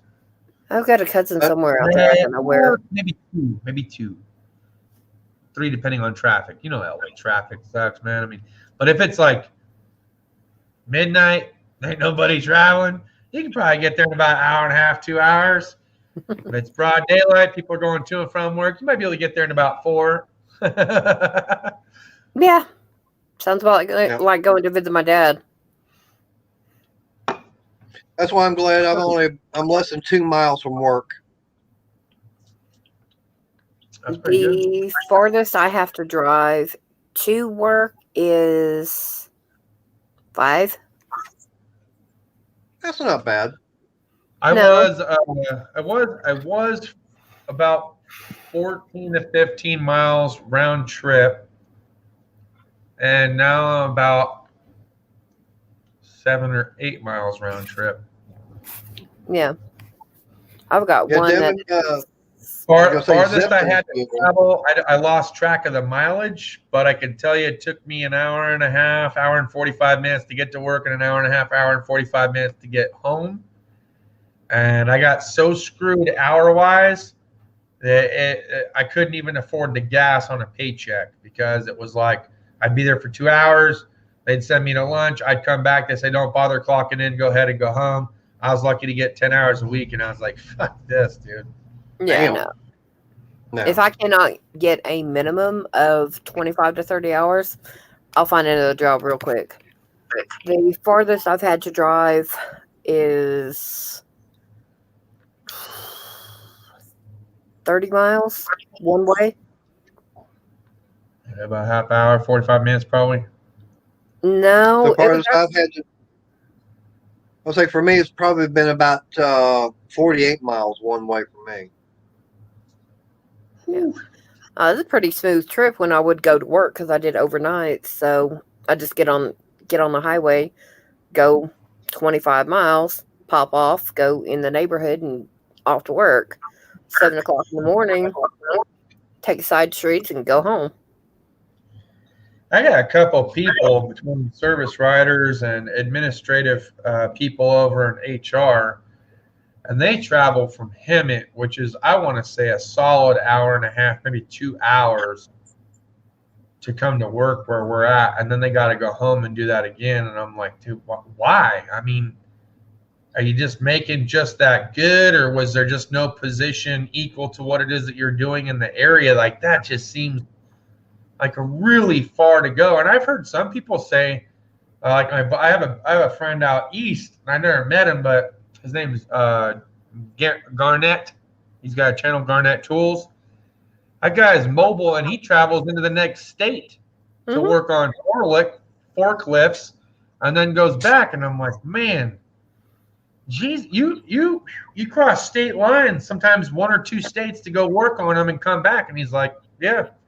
I have cousins that live 20 miles inside inside Oklahoma, on the Kansas-Oklahoma line, and they drive 60 miles from their houses to work and back Monday through Friday as teachers.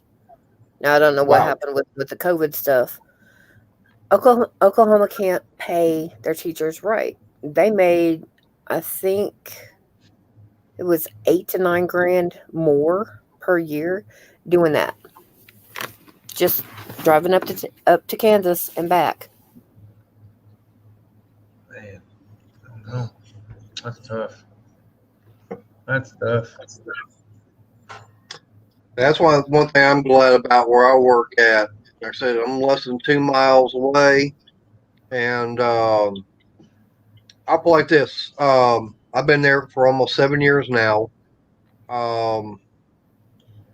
and when right before that, I was actually working for Kohl's at their distribution center, and I was traveling about 23 miles one way. I worked there for 4 years, and it was like I worked morning shift, so I'd go in at 6:30 in the morning, get off 2:30 in the afternoon. Mm-hmm. Well, at the time, it was like I need extra money, and all of a sudden this little ad pops up in the newspaper. It's like, okay, for evening work, till like 9 o'clock at night, from 5 to 9. So I'm going, okay, 4 hours a night, I can handle that. And I was only working Monday through Thursday. So I was like, okay, fine. So I applied and everything, and I was, doing all that. And then all of a sudden, I was getting tired of what was going on at Kohl's, and I actually got fired from there. And I know it's going to be kind of weird to say, but I'm actually proud I got fired from Kohl's, because that little part-time job turned into my full-time job. And when I went from full-time, within a year's time of being there, I was making more money an hour within a year's time than what it took me 4 years at Kohl's. Yeah. And I'm less than 2 miles now. Yeah. I worked as a CNA back when I was 19, and I got fired because of how I treated my residents. I treated them like they were human. And we had, see, and my clients now, I treat them like I did my residents. Same shit, different day. It's just I drive to their house instead of I drive to a facility. But right. I got fired because one gentleman came in and he had a bed sore that went through so much skin and fatty tissue, he no longer had a rear end. Damn. Yes. And he weighed all of about 60, 65 pounds. I got fired because whenever I would come in, first thing I did is I talked to him, woke him up. I picked him up and changed his bed. Go ahead. No, I got something going on I'm trying to listen to. I'm listening to you. I'm just because I'm out here in the garage and I'm hearing something. It's like, what's going on?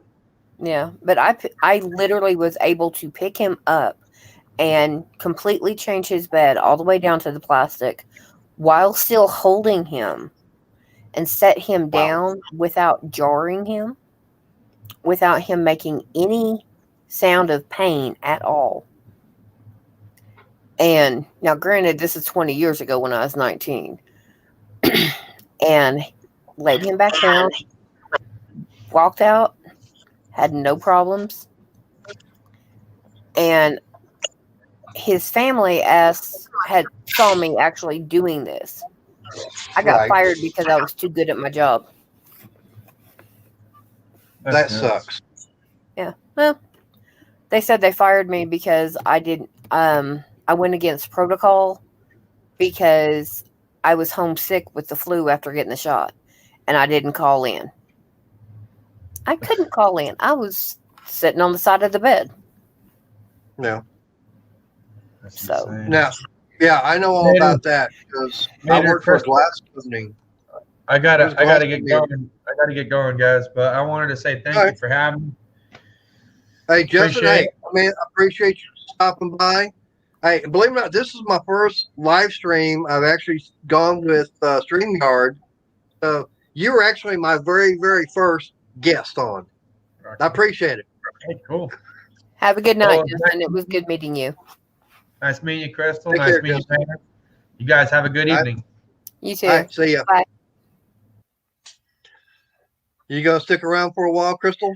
Probably about another 10, 15 minutes because I'm going to bounce out at 11 at the latest. Okay.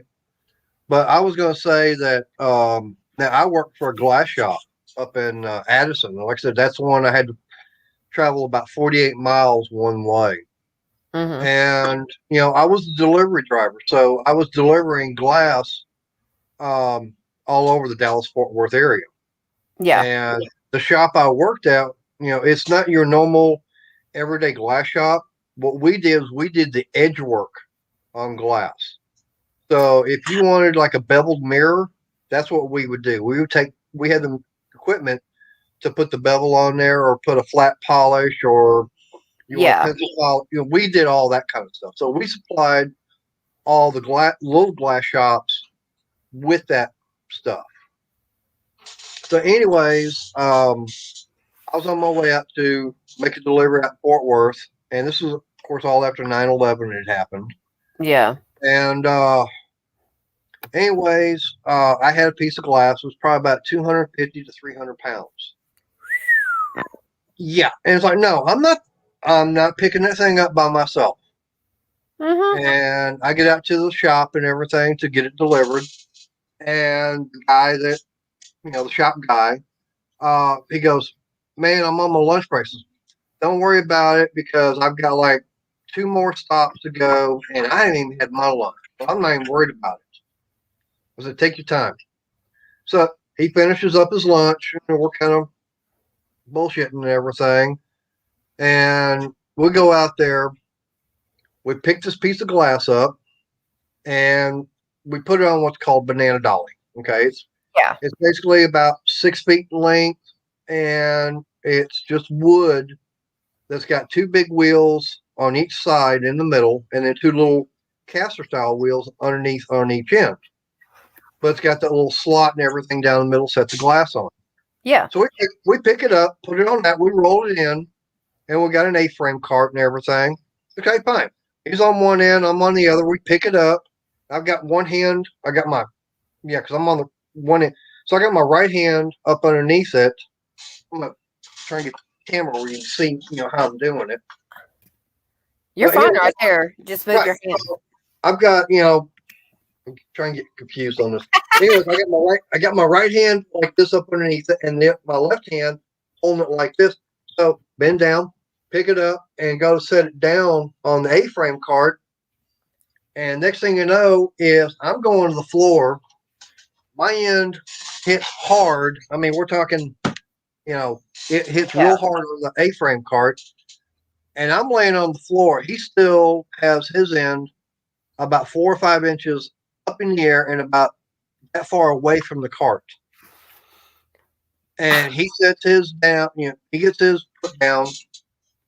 Let's just say that that was on a Thursday. I didn't get home till Sunday afternoon because that's when the hospital released me. I wound up having I dislocated my right ankle and dislocated that, broke the big bone on the leg, the outer one, and that little nub that's on the inside of your leg, chipped that off. So I got a plate, 6 pins on the big bone, and then that little nub, it took 2 screws to reattach that. So it was like, okay, fine, and of course the reason I didn't get home Friday after the surgery, I started running a fever. So like, okay, no, can't let you go if you're running a fever. But every time they gave me the pain medicine, which was Tylenol, it let the fever course it'd go away. It's a fever reducer. Yeah. What made you fall? I have no idea. I was just standing there. I was literally standing in one spot, did not move my feet at all. But here's what we're figuring is that I've had weak ankles all my life. And my mom had just bought me a pair of brand new pull-up Wolverine boots. So and they weren't supporting correctly around the ankle. They did not, right. They did not support my ankle. So having that much weight, then all of a sudden put on the right-hand side of the body, it was just a weird freak, thing that happened. And I wound up just, dislocated the ankle. And when that happened, everything else happened also. So anyways, I got home in time, and that was in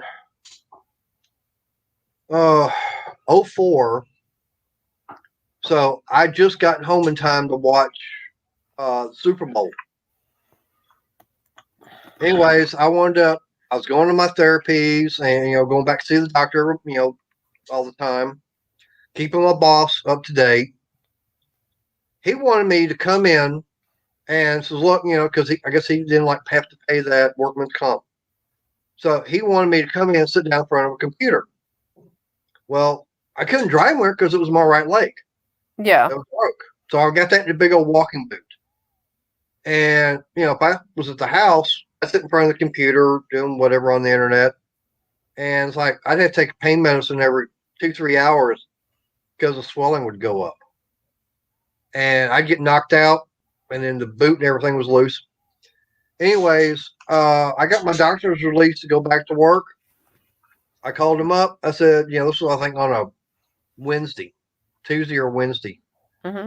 Called him up. I said, got my doctor's release to go back to work.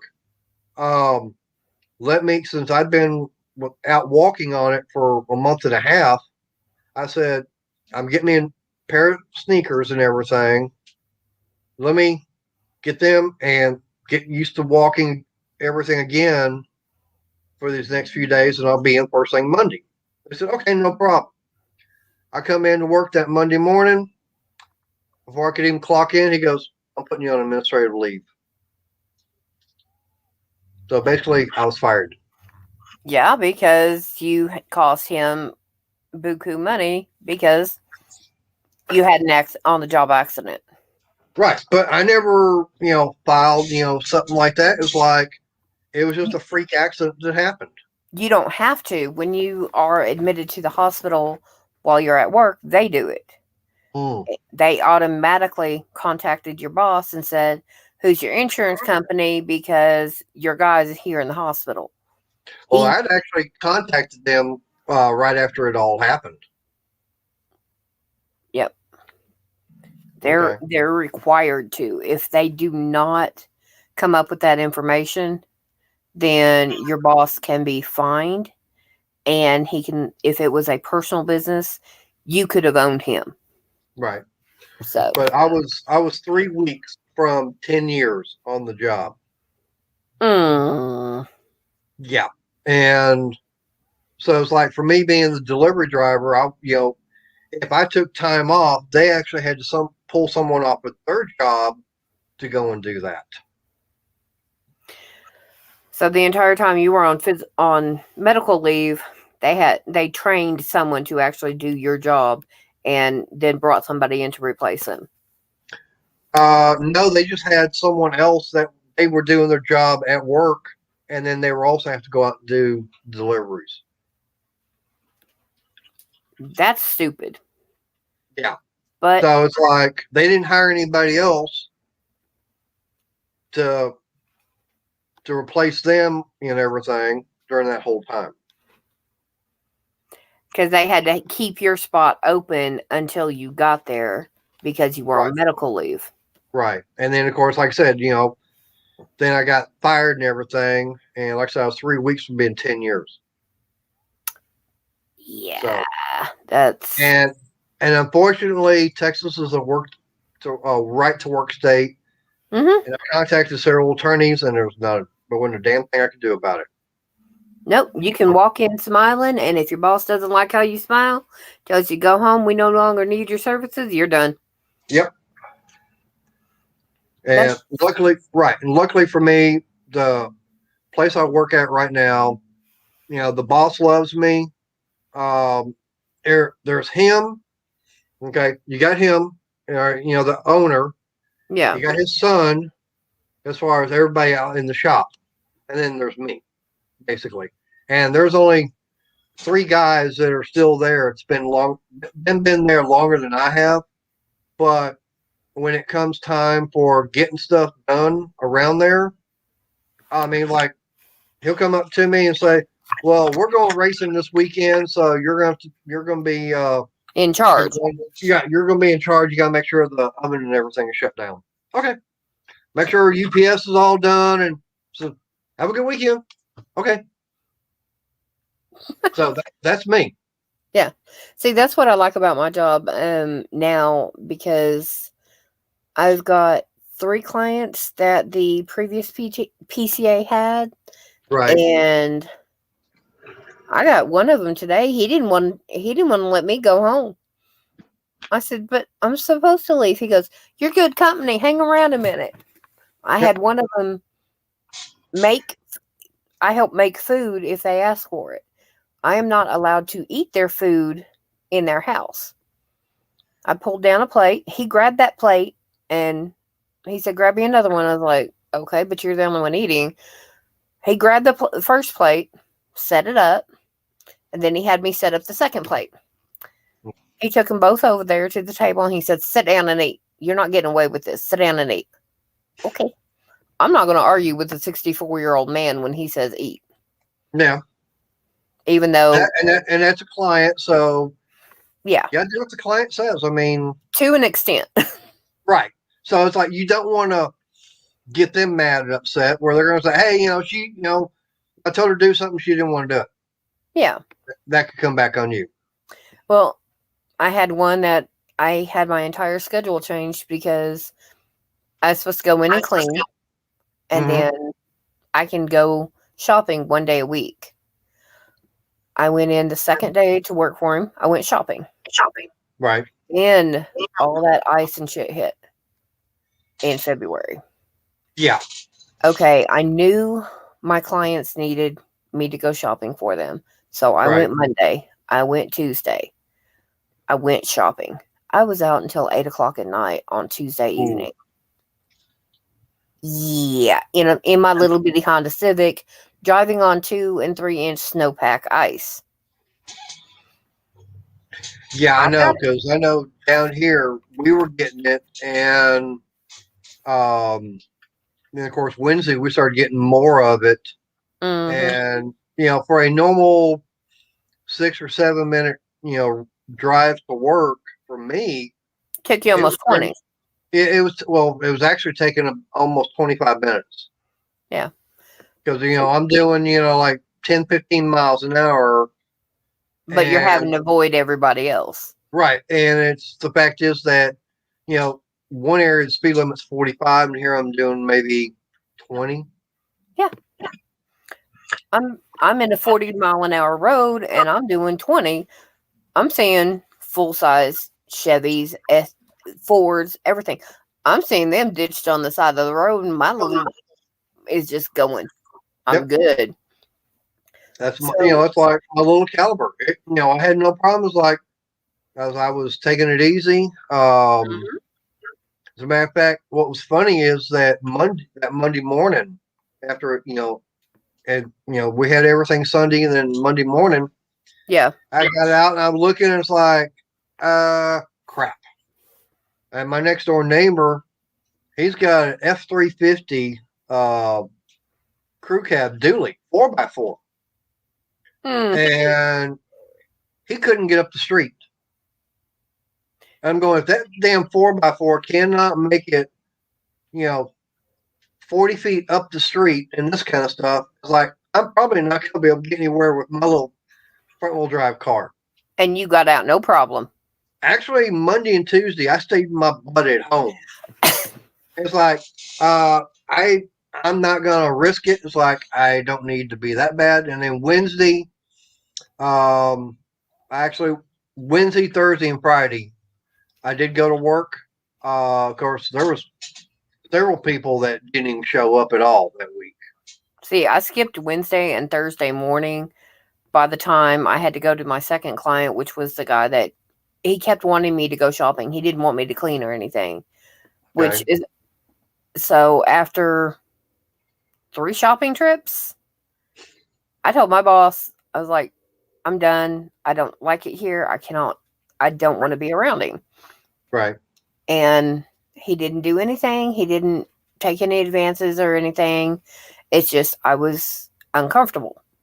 So I told him, I said, put down that I feel awkward there. I don't care. Lie to him. I just don't want to be around him. And I went in that Thursday when all that stuff had melted. And I went ahead and that day I went shopping. I said, now I'll see you on his next day. I said, then to clean. Right. And I walked in to clean. He's like, "Can I get you to go to the store for me?" I was like, "No, because I went twice last week when I shouldn't have." I said, "I made an exception because of the weather. That was on me." Right. And he's like, "Well, I don't have anything to do." I said, "Okay, I'll walk out the door, call the boss." I called the boss, and she's like, "Okay, well, he's off your schedule next week anyway, so have a good day." I was like, "Not a problem." Yep. Like I said, and that's one thing I like about, with my job. I've had people ask me, says, "Well, what do you do? What all do you do there?" I go, "It's a shorter list of what I don't do." Mm-hmm. And see, one thing I don't do is I don't do the office work. See, I wouldn't mind that. See, I don't do the office work. I think that's about the only thing I don't do up there. I get up on the forklift. I will load and unload the trucks that come in. I get out and help outside contractors get them loaded and unloaded. I do the dumping, and that's because what we do is we do painting of different types of fasteners, screws, nuts, bolts, rivets, washers, all that kind of stuff. I've got basically all this right here is from rejects that I pulled, and brought home. I was like, okay, I might be able to use that for something. My storage shed I'm building right now, I'm using some of the wood that we get in that we're basically going to throw away, and it's, I think it's 5/8 thick by 2.5 inch or 2 3/4 yellow pine. Oh, we just throw it away. They come in. Some of the boards are 40 inches, and some of the others are 48. So I'm using all that and literally building a storage shed from scrap. Yeah. And it's like this. I don't know how good you can see it, but that little screw right there. That's one. Now we painted the head on it, but you can see. I don't know how good you can see it or not, but it's kind of flat or dull. Well, the paint in one area or a couple areas was messed up, so they got thrown away. It's like, okay, I know exactly what I could be using those for. Pilot hole drill. Yeah, so I'm actually using those for putting that storage shed together. Oh yeah, my dad made. Oh, sorry, I have to switch around. My back is killing me.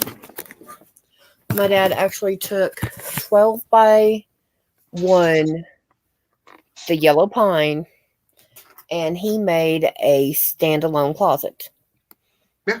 It is 4 pieces that are 7 foot tall, separated by the 12 foot for the shelving.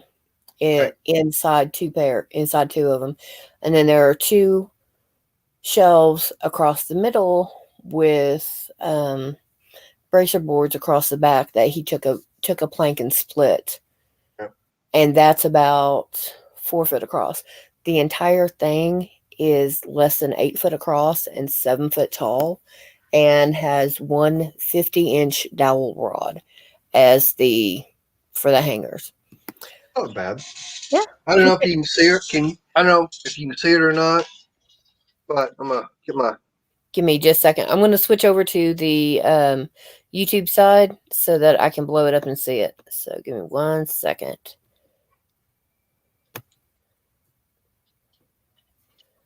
Okay, on YouTube you are just now moving. Okay. Anyways, I've got my door back over here. This garage here, it was I can date the house back to 1908. Okay. Yeah, I can see the door now. Right. Okay. This door here is made out of the wood I get from work. Yeah. And all I did, I've got the screws up here. I just measured, how tall the opening was. and I've actually got a video of it. You might want to go check that out later. Okay, I'm going to shrink back down and go back to StreamYard.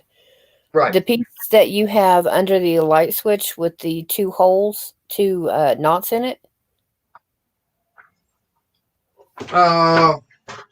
Okay. Yeah. What? Okay. So underneath the light switch. Go down, and then forward.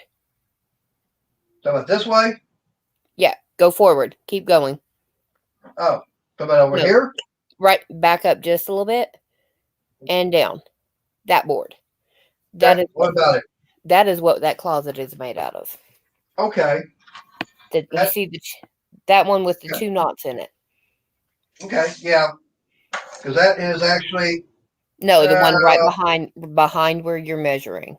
Yeah, because that's actually coming up to like 11 1/4.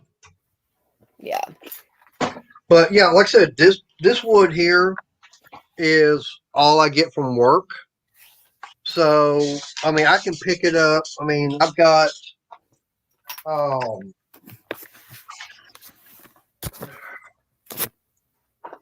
it's like, I don't know how good it's going to show up, but this is it. Yeah. Okay. And I mean, there's nothing wrong with it. I mean, this is the 48 inch. It's got the nails in it. So I just take that, and then I've got this, and it's, the 40 inch. And I was trying to figure out what to do, because with this garage here, it's detached from the house. Okay. Ah. Right. So, and on top of that, they didn't put it on a concrete slab. It's on a gravel. Basically, they just put gravel down and laid the wood framework on top of that. You're lucky they put gravel down. Right. But the way they've got it set up is, okay, back over here where this other light is. Yeah. That right there, that is the garage door opening for coming down the driveway. Okay, so that's where you would pull your car in. Right. So the way they had it set up is you'd come down the driveway, actually go past the house, and then come into the garage. Now, where I'm sitting at right now, because this is a 2-car garage, the way it had it set up is you would actually have to come in through the alleyway through the other door. So that's how I would have to see it from the outside to actually make sense, because it's not quite adding up for me. Well, you come down the driveway for one car to come in through the front, but to get in like to where I'm at right now, you have come in the alleyway, come into the back. Right, you come into the back side. That does not make sense. Why someone set it up like that? That's how they made them down here. I don't know why. I mean, don't get me wrong. I know it makes no sense at all now, but back then it might have. We're talking over 100 years ago. But of course, now the house originally was a 2-bedroom, 1-bath. Ooh, now it's a 3-bedroom, 2-bath now. So, yeah. Yeah, no, I need a 2-bedroom, 1-bath, because I need a bed for me and I need a bed for all my yarn, or a room for all my yarn. Well, for me, I wound up getting tired of doing the all my stuff outside. So I just started bringing home this wood, and I started building a little floor up in the attic, maybe a little work table I got up there. I was doing some stuff up there. And then it's like, nope, I started cleaning out the garage and got me another one made out here. I have the same wood. Mm-hmm. Yep. I'll be right back. Okay. Oh, don't get too lonely. Hopefully someone's in the chat wanting to talk. I know Mike Hodge, and he popped back in.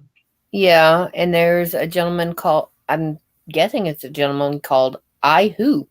So, hello.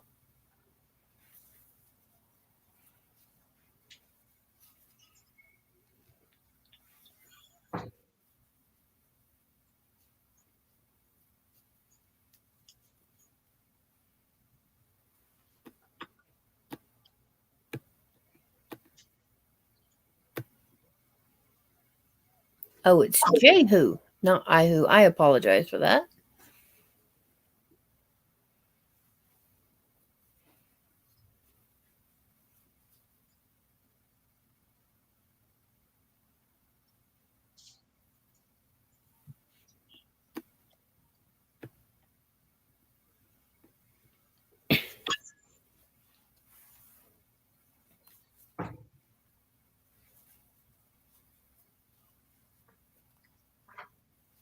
All right, I'm back.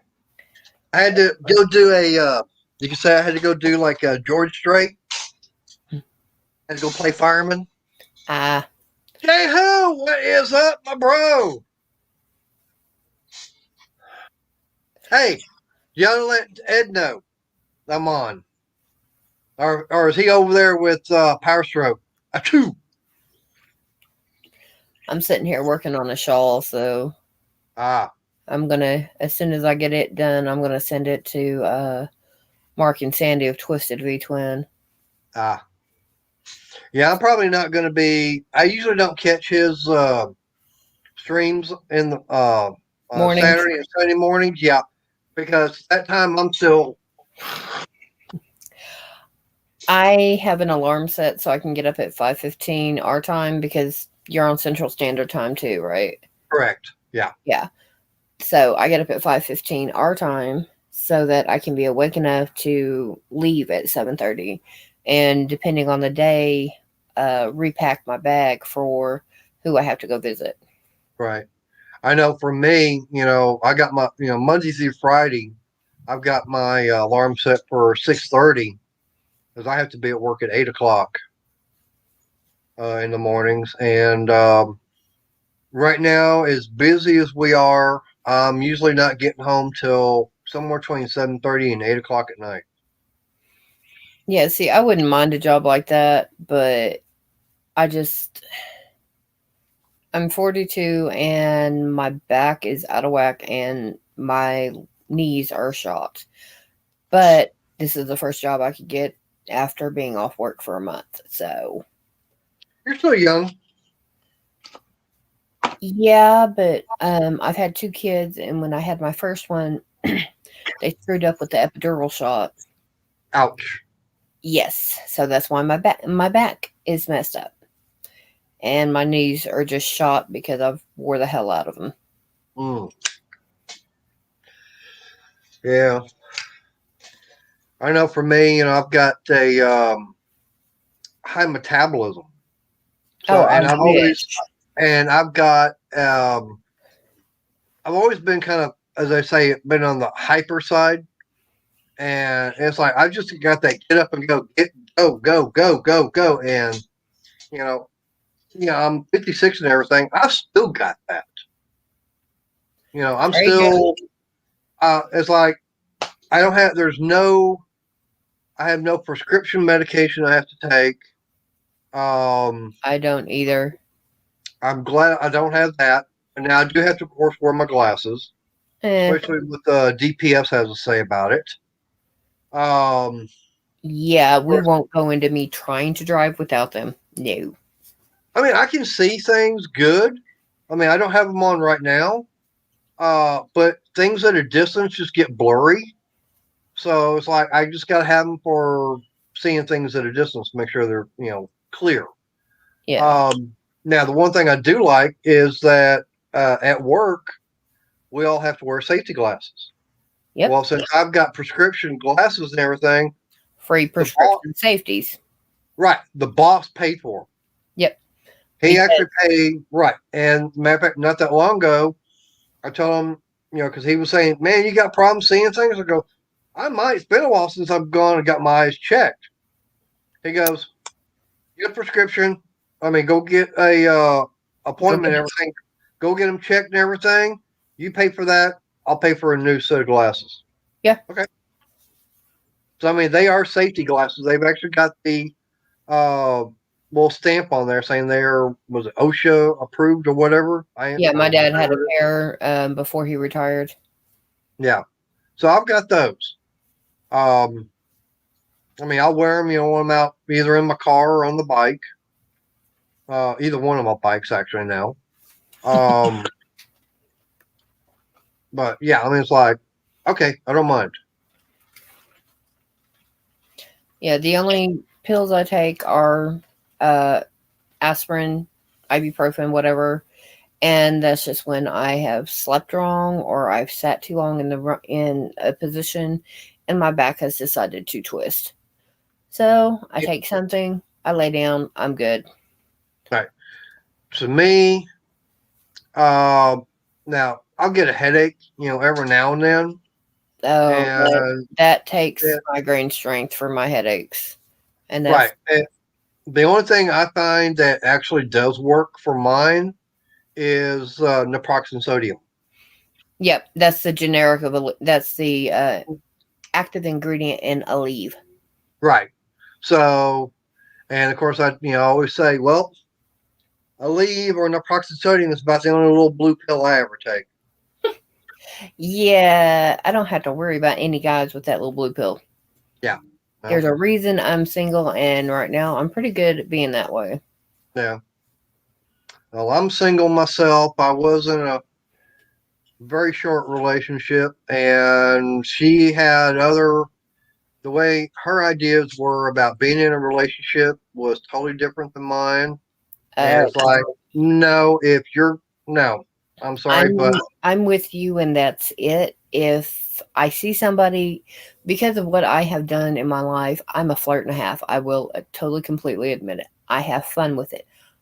But there are lines you do not cross. Right. Now, I've been flirting with Ed for a couple of months, but Polar Bear Ed, I'm not gonna hold that against you. Good, because I don't care. Like I said, yet.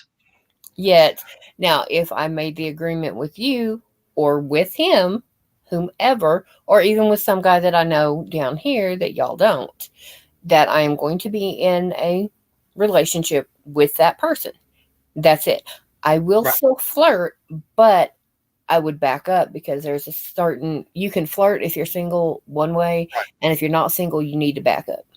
Right. I agree totally with that because for me, as old as I am and with my parents' age and everything, yeah, growing up, okay, I grew up watching the stuff that my parents watched. Okay, we're talking Abbott Costello, the Marx Brothers, Mom Pa Kettle. Of course, there was Francis the Talking Mule. Yeah, all those shows from back in the 40s and 50s. Okay, so I had to start. I was watching that kind of stuff with them. Blondie with Dagwood. Yeah. As a matter of fact, there was an amusement park over in Arkansas.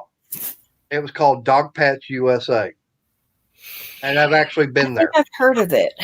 It's closed down right now, and I've actually been there. Of course, that was back in the early 70s. So I was born in 79, so you're a few years younger than me. Yeah, I still won't hold that against you. To me, I might be getting older, but my body. Okay, hold on a second. I got to put you on mute. Okay.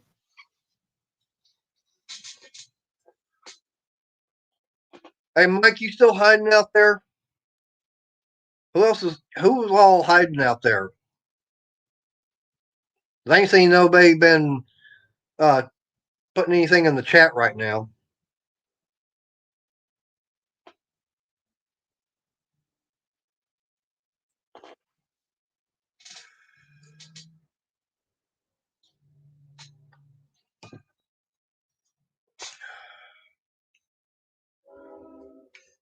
So, Mike Hodge, you still hiding out there? Okay, here you go. There you go. There's you some fire with some gas. That make you happy now?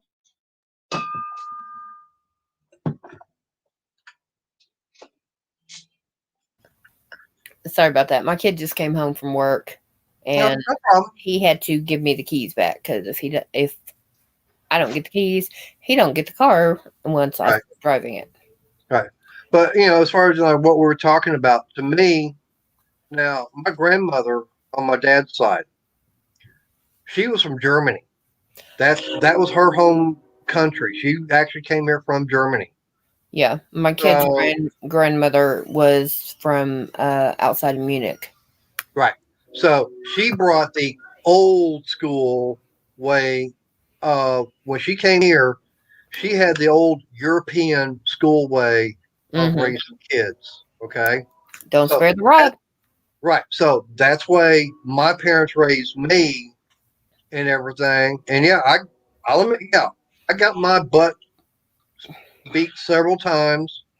It's like I knew that when that belt came off, it's like, oh crap, I'm in trouble. And I learned off of all that. And I learned by watching my brother get his butt beat for doing dumb shit. Right. And so for me, and no, Mike, I'm not going to get the gasoline out. If you want, I can fire up one of my Coleman stoves. That'll make you happy, Mike. Yeah. Hey, Mike, give us a few more weeks until the weather heats up, and then you can throw the gas on the barbecue grill and light it up. I have to get a barbecue grill first. Outside fire pit? No, but I do have 3 Coleman stoves, but I'm not putting gasoline on them. Got half of a metal barrel? I got this primer can. No, that's not big enough. If you're going to light stuff on fire, you want to go get the 55-gallon oil drum. I do have a little thing outside that I bought years ago. I forgot about that. Go for camping to cook on. That runs off of use wood. Yeah, that'll work. I could do that. Yeah, take it and throw some gas on it and throw some wood on it, and then light it up. Yep. But make sure you soak the ground around it in water. Yeah, that way when it throws, that way when it throws sparks, it doesn't catch your grass on fire and doesn't accidentally catch the house on fire. I can always put it on the concrete. That way I don't have to worry about catching any grass on fire. Yeah, that too. I didn't know you had a concrete slab. Actually, when they later on the garage, they expanded it. They actually poured a concrete slab, and that's where the washer and dryer is at. So that's why I call it the wash house, because that's where the washer and dryer, is sitting at right now. Yeah. What my plan is to do with the house, I just got through having a new roof put on it. I'm trying to, get everything fixed up on it. I've got plumbing work. I got electrical I'm working on. Trying to get everything done as far as what I can with the finances. I mean, I got myself in a pretty deep hole with an ex. Yeah. So I'm getting out of that. So right now, the only vehicle payment I've got is for my trike. I've had that for a little bit over a year now, but I'm keeping up on payments on that. I've actually got a couple of credit cards actually finally paid off as of the end of last month. I've got a couple more. It's going to be getting paid off soon. And then I've got,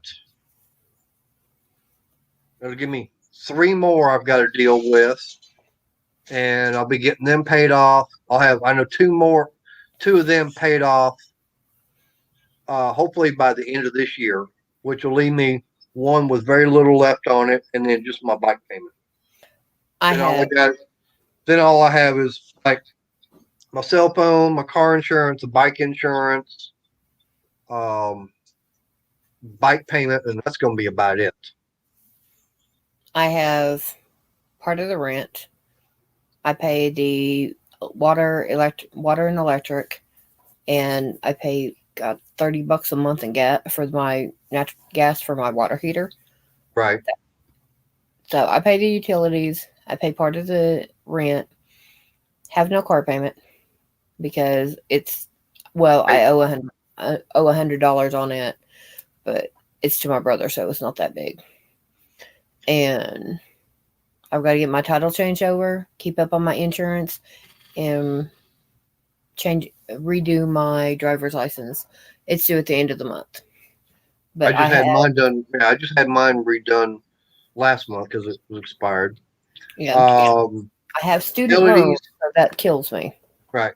Now, utility wise, don't hold it against me. Don't give me a hard time, crap about it. But my mom, because I'm living here with my mom, I moved back in to take care of her because she's going to be 84 this year. My mom lives with me. Right. So I actually did move back in with my mom to take care of the house and everything. Yeah. Because it needed work. And she wasn't able to do it. And where I was living at and everything, the mortgage company was giving me problems because after 9/11 happened and everything with my first wife, being bedridden for the last 16 months of her life. Yeah, she had 10 to 12 small strokes. So I was having to take care of her. I wasn't able to work because I have to stay home, take care of her. Yeah. And we had, I was living out in the country and had 16 3/4 acres out in the country. Had a little bit over 2,100 square foot double wide, 4-bedroom, 2-bath, 2 living areas, had a fireplace. Nice. An island in the kitchen. We bought this thing brand new. I mean, we actually ordered it and had it all. Yeah, custom made for us. And then it looks like 9/11 happened. Her job went away. She got unemployment. I had to take a pay cut at work just to keep my job. And just the snowball effect, and then all of a sudden, she has her health issues. I mean, of course, she was diabetic, and she wasn't telling me, she didn't tell me she didn't have her medicine. So I'd asked her, and she said, "Yeah, I've got it. I'm taking it." I said, "Okay, fine." Come to find out, no, she wasn't taking it because she didn't have it. Yeah, and so, that's to save money, right? So, and of course, when we got everything, the land was put in my name, the house was put in her name. Yeah. Well, when I started working for Kohl's, started having that job and that income, and she was getting her disability checks and everything coming in because basically that's what we were living off of. Yeah. Well, between after she passed away, with what I was making, because between house and land payment, that was almost $1,300 a month. I was barely making, bringing home $1,200. So there was no way I could afford both. I could afford one or the other, but I couldn't afford both. So I got behind on house payment. I was getting behind on land payment. And it was like back and forth. I was trying to pay one and pay utilities. And then, it's like I had my parents' RV out there at the property. Mm-hmm. And it's like after my wife passed away and everything, it's like I really didn't want to spend time in the house because the memories I had. Understand. Right. So it was really too big for me, like I said, being that big of a place. I looked at the RV. I traveled, in it and everything. I'm going, it's got a bed, it's got a bathroom, it's got a kitchen. Mm-hmm. It's just me. So finally, I just got everything I needed and moved a lot of stuff out of the house, brought it over here, and took what I needed. And I just basically moved in that RV. Okay. Yeah. So that's where I was living at for almost 2 years. And finally, I got, I told the house people, come get this thing off my property. They came and got it. Okay, fine. Don't have to worry about that. They weren't going to try and collect the money. Thank God. Right. Because, it was in her, the house was in her name. The land was in my name. So I was able to keep the land. And the payments were like, I think $550 a month. You still got the land? No, because unfortunately, like I said, I'd gotten behind on payments even with that. And they finally, after a while, they took me to court and they evicted me off of it. So it's like I was going through all that crap and everything with them. My mom was needing, work done on her house. the house is paid for. This house is totally paid for. Okay, so I don't have to worry about.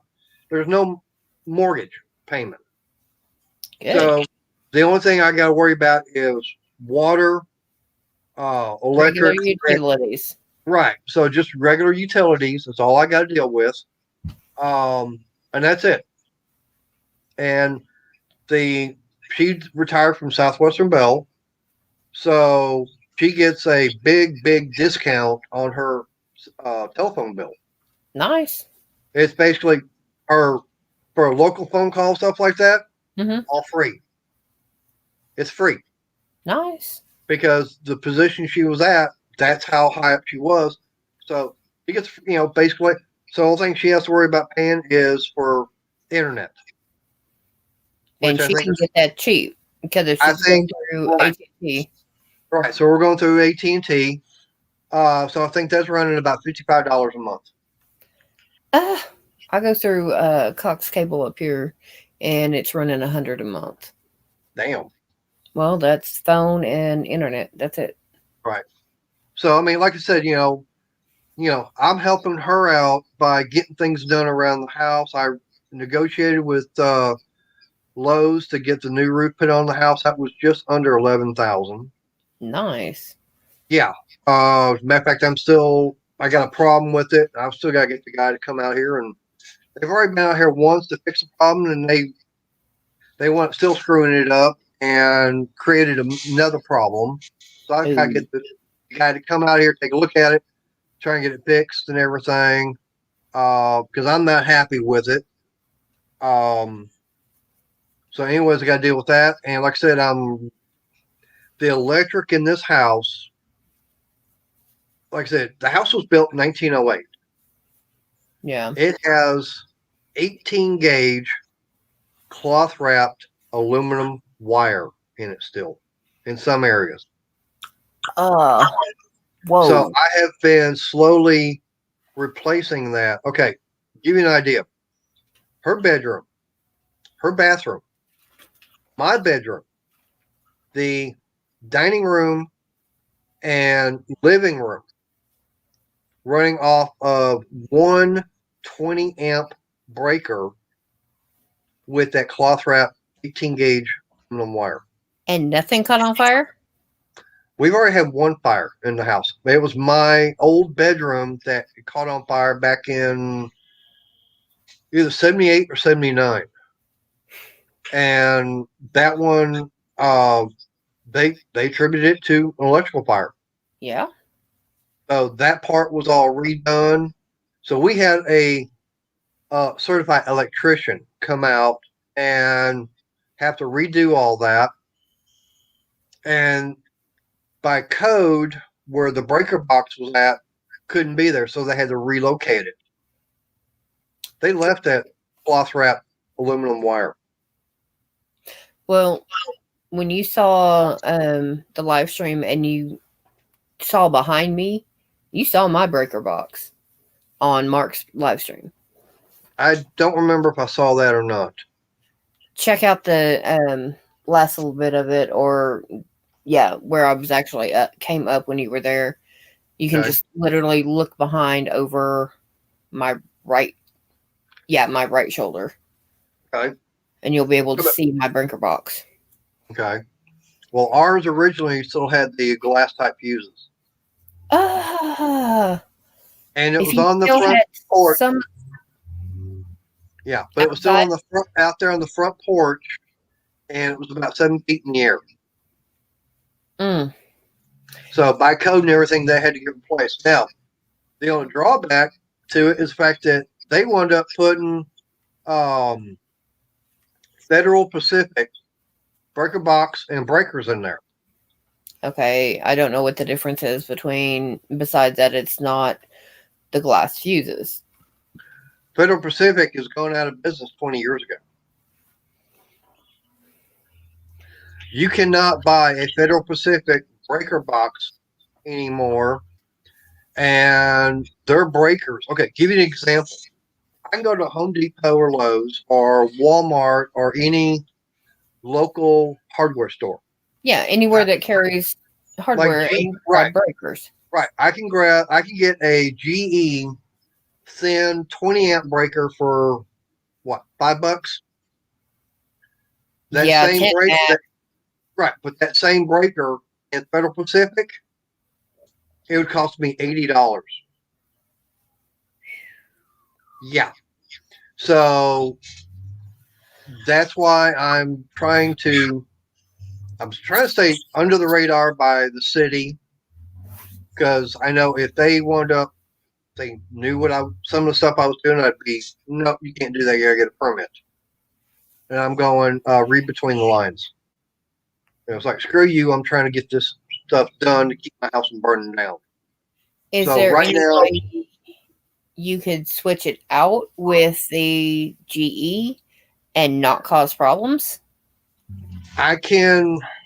Okay, what I'm doing right now is I've already got the living room and I've got the dining room on 2 separate breakers. Okay. Okay, I'm using Federal Pacific still. And I found, I'm using the original breakers, okay? But here's the thing. I found a outlet in the dining room, an outlet in my mom's bedroom that was supposed to be a 220 volt outlet. Okay, so your dryer outlet, basically. Almost. But here's the thing. To make it 220, this was done by the electrician, the certified electrician, mind you. Yeah. He took one piece of Romex, okay? In a piece of Romex, you've got black, white, and a bare wire. Yes. He took the black wire into one breaker, put the white wire into another breaker, and then put the ground on the ground bar to make the outlet of 220. That's not code, but that's what the electrician did when they redid the house. So what I wanted that's asking to have your house blow up. Right. So that's why I'm upset and trying to get all this done. And what I did was I see your breaker box there. You need to keep it closed. That way you don't have electrical fire. No, because I have one breaker that trips, but when it trips, it only half trips. So I leave it open because if it's open, I hear the click. Right. But if it's closed, even as close as I am, because I'm actually sitting on my bed right now, okay. If it's closed, I don't hear it. So if it's open, it will wake me up out of a dead sleep, and I can get up, take it completely down, and then open it back up. Okay. So when it does trip, it's actually going to full trip. No. Because I know it won't go all the way over, but that's what it's still tripping the breaker, is what they say. But the circuit is still open enough that we're getting flickers. Okay, who's the manufacturer on it? Fuck if I know. They got the regular GE fuses in it because they had breakers in it because they had to come in and redo it. Okay, so you got GE breakers in there? Yeah. Okay, you get. I mean, if it's is it a slim or is it? Put the camera back over there. I've got some slim. Please. Wrong button. Yeah. I'm just trying to see if that's a slim or if it's a wide. Have I got you right? Okay. Yeah. Okay. That almost. Go a little bit more to the other way. There you go. It looks like you've got the wide breakers in there. I've got some of both. Right. So which one is it? A real narrow one, or is it a wide one that's tripping? It is one of the narrower ones, and those are easy to replace. I mean, I had to do it. Right. I mean, yeah. I know. Right. I know my parents. Years ago, they had one breaker that kept tripping, and it was Federal Pacific. So I actually found Home Depot. That's why I know about the price on it. Okay. and had to go to Home Depot. Now there's a company that actually makes a replacement for them. But like I said, they're like anywhere from $60 to $80 for them. Yeah, that's why I want to get everything switched over to GE later. But I went up getting that breaker, and I didn't cut power at all to the house. So, well, I was able to pull that breaker out and pull the wire off, reattach the wire, put the breaker back in, no problem since. Yeah, that one breaker is my kitchen. Okay. My washer dryer, my living room, or 3/4 of my living room. That one breaker. Your dryer's on that? Yeah. You got electric dryer or gas? Electric. You're being electric. It should be having a 220. I mean. Oh, they had to come in and redo the plug where my washer and dryer were hooked up. Right. Because it was, here's the plug. It was plugged in. Right. And my cat went in there and she moved it. There's my plug in. The entire thing came off the wall because it was not in the wall. Ouch. Yes. And that plug is about 6 foot from my hot water heater. And that's not good. The pipes run right beside where that plug was. He undid it and moved it up. I do know that power coming, because to have power out here to the garage, what they did was they took a 30 amp double pole and they ran the wire in Romex to the back of the house. And now I tell you, this was real funny how they ran this wiring out here to the garage originally. At one part of the house, at the peak of it, they came out and they ran 3 separate wires from the peak of the house to the peak of the garage for 220 volt. Okay. Okay. So, I mean, that was 3 individual wires. Yeah. Okay. 3 Romex wires? No, not Romex. 3 individual wires in the plastic coating, exposed to the elements. Okay. That was for 220 volts. That was dryer. Okay. That was basically the wiring they had set up for the dryer. Now for lighting, there was I guess it was like a kid's clubhouse or little playhouse, whatever you want to call it. Yeah. They basically did the same thing, but they ran a 110 from different peak of the house to that little shed with 3 separate wires. And then from that, they split off and came into the wash house for lighting, or in the wash house and into the garage. So I wound up, I know it's, you had to have seen it. I know it's kind of hard to picture and everything. No, I can picture it because I grew up in the house my grandfather built in 1932. Okay. And he had a chicken coop.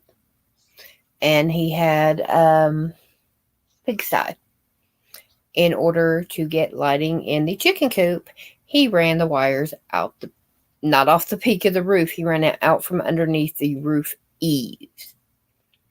He ran it down the roof and out. And he had a light that was outside, but it was outside the outhouse.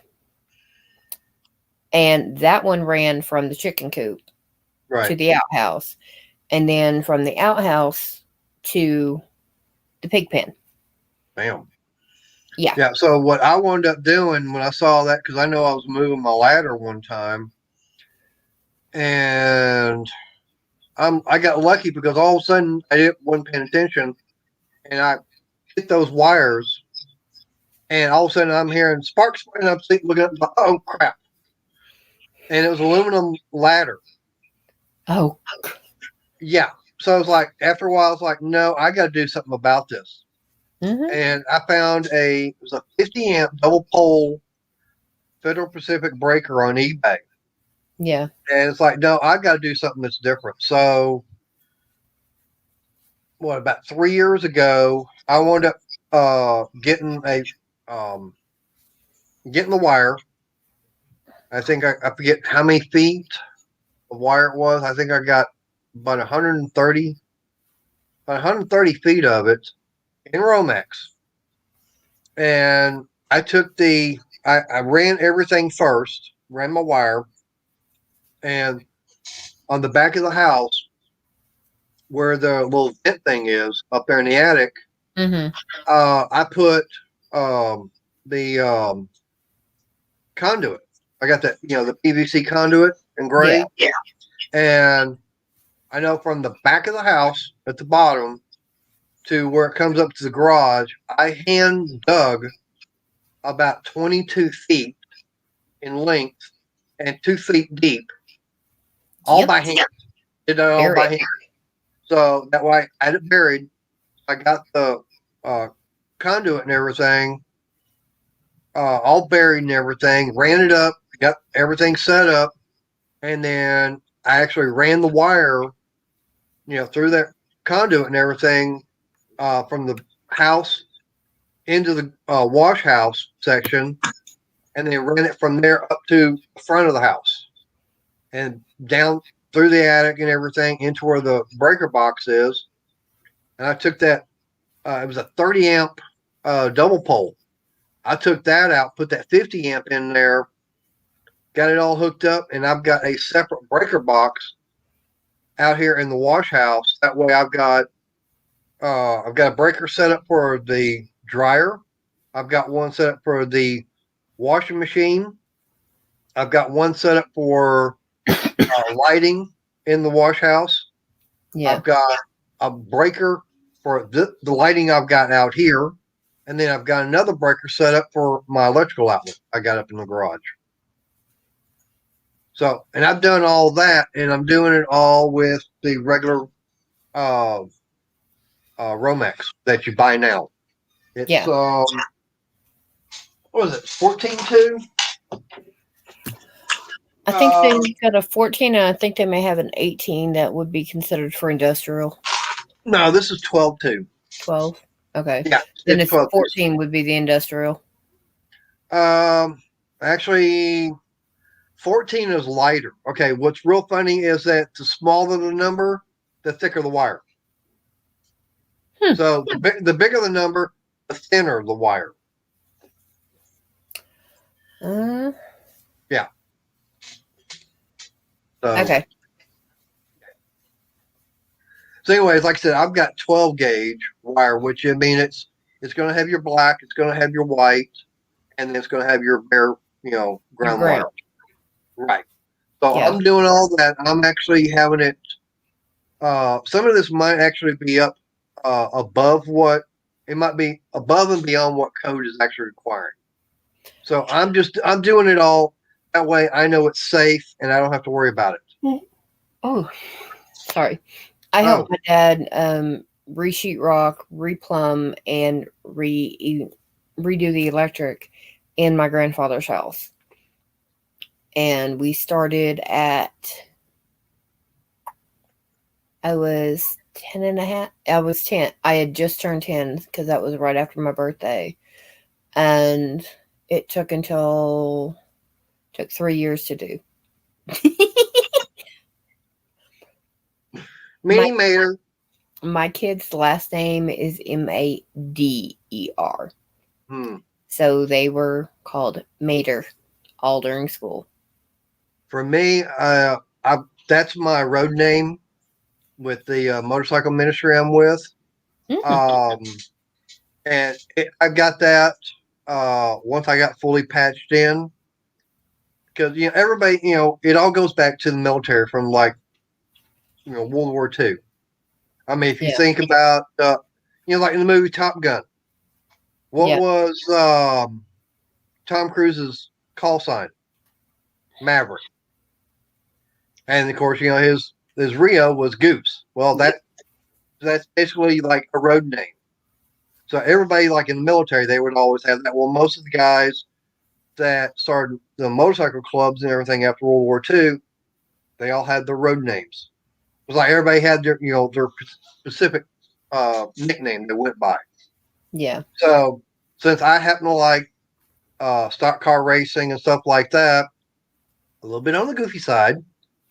Okay. I'm a little bit on the goofy side.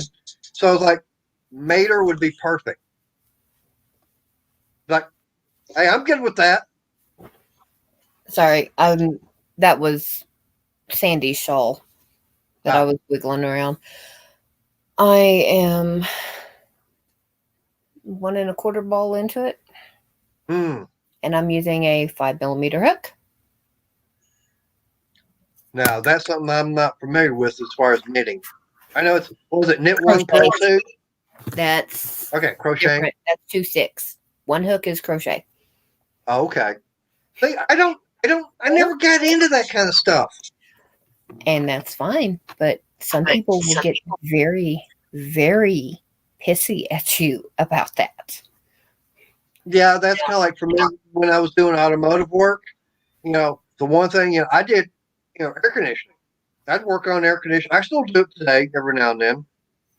And the one thing that always got me was, I hear someone say, well, I need to get Freon put in my car. I'm going, no, what you need is you need refrigerant. You need R12, or nowadays it's R134A. Yeah. And it's like, back then it was like, you need dichloromethane. Because Freon was a trade name by DuPont. It's kind of like, it's like, do you want a Band-Aid or do you want an adhesive strip? Yeah. Like I said, Freon, that was a trade name that DuPont came up with difluoromethane or refrigerant 12. Yeah, see, I would have said, okay, I went and talked to this mechanic and he said I need Freon. And if you told me, well, no, you don't need that. Okay, well, he said I need that. So what am I actually supposed to get? And if you couldn't tell me, where's the nearest shop down the road?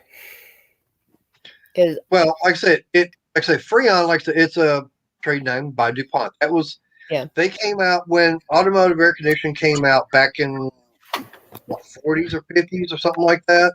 Before my time, I know. Yeah, it was before my time. Okay. But all I know is that, they came, the refrigerant company said, okay, well, here's the refrigerant you need. Okay. It's difluoromethane, and I used to remember the chemical composition of it. I don't know, C1, something like that.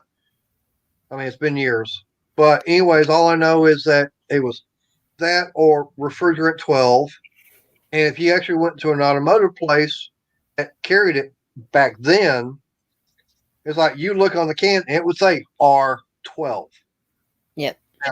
Now, you had multi companies out there producing this stuff. But now, now it's like R134A. It's R134A, correct. Yeah. But back then, I mean, if you walked in and you got Joe Blow's refrigerant, it would say R12 on it. But now if you got the can that was made by DuPont, it would say Freon. Yeah. So, yeah, I know what you mean. There's that's one of those old, don't say Freon, because there is no such thing as Freon. And see, me growing up, there's not refrigerant, there's not R12, it's Freon. That's what I was taught it is. Right. And the mechanic that I go to up here, if I say, he's literally said, you need 134A. I said, excuse me? He said, you need the refrigerant 134A. I said, okay, put this into dumb layman terms because I'm not getting what you're saying. He said, you need Freon, and this is what goes on the can. I was like, oh, okay. $6 at Dollar General across the street. Right. And see, that's what, that's why, back then everybody was going and getting the Freon that was by DuPont. So and if you notice, everybody was like, okay, well, you need Freon in your car. And then I learned, I grew up the same way. And then I went to automotive trade school, and one of the things I was learning was air conditioning. Yeah. And that's how I learned that no, there is no such thing as Freon. It was a trade name by DuPont. Of course, I still remember that how the ancient Egyptians cooled the palace. It's like, why in the hell would I need to learn about that when I'm working on cars? And that's how I was taught cooling on a car. Like, it makes no sense at all. But I still remember it. Yeah. No. I was taught to crochet a chain when I was 12. Didn't pick it up until about 4 years ago. My daughter started knitting at school, and she still knits, and she's good. Right. She tried teaching me. I picked up a crochet hook and grabbed some of her yarn, and I just got the chain out, and then I was like, what happens if I do this? Oh, hey, that's a stitch. That's what it's supposed to look like. And I just, and I remembered Grandma showing me a couple of others, and it worked. Yeah. Then I went on YouTube and relearned it right. Yeah, it's like for me, it's like I grew up, my grandfather, okay, I'm originally from Houston. Okay, that's my hometown. Yeah. And, I get people say, well, I'm from Houston. I go, where at? And they go, well, we're actually, I'm actually from, this little, no, that's not Houston. That's like the Woodlands or, it's Pasadena or Baytown or something like. No, that's not Houston. Okay. That's not the city limits of Houston. I was born and raised in the city limits of Houston, Texas. Yeah. See, I was born in Chickasha, raised in Ennequa, and graduated from Verdon. Right. So for me, my grandfather, of course, I wish I could have met him on my dad's side. I actually never met either one of my grandfathers. They both passed away before I was born. But anyways, the house, that my grandmother was in, which I'd visited many a times, I never realized that house originally was a one-story house. I'd always known it as a two-story house. And my dad told me that my grandfather, the family was getting bigger and everything. And it's like, what can he do?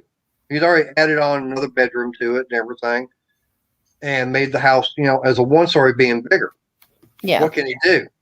Go up. He literally raised the roof of the house up and made a two-story house out of it. Mm-hmm. And my dad told me, my grandfather went around with a saw, literally cut the roof and everything, and then went along and slowly jacked the house, the roof and everything up, and they would block up underneath it. And then once they got it up to a certain height, they started framing everything.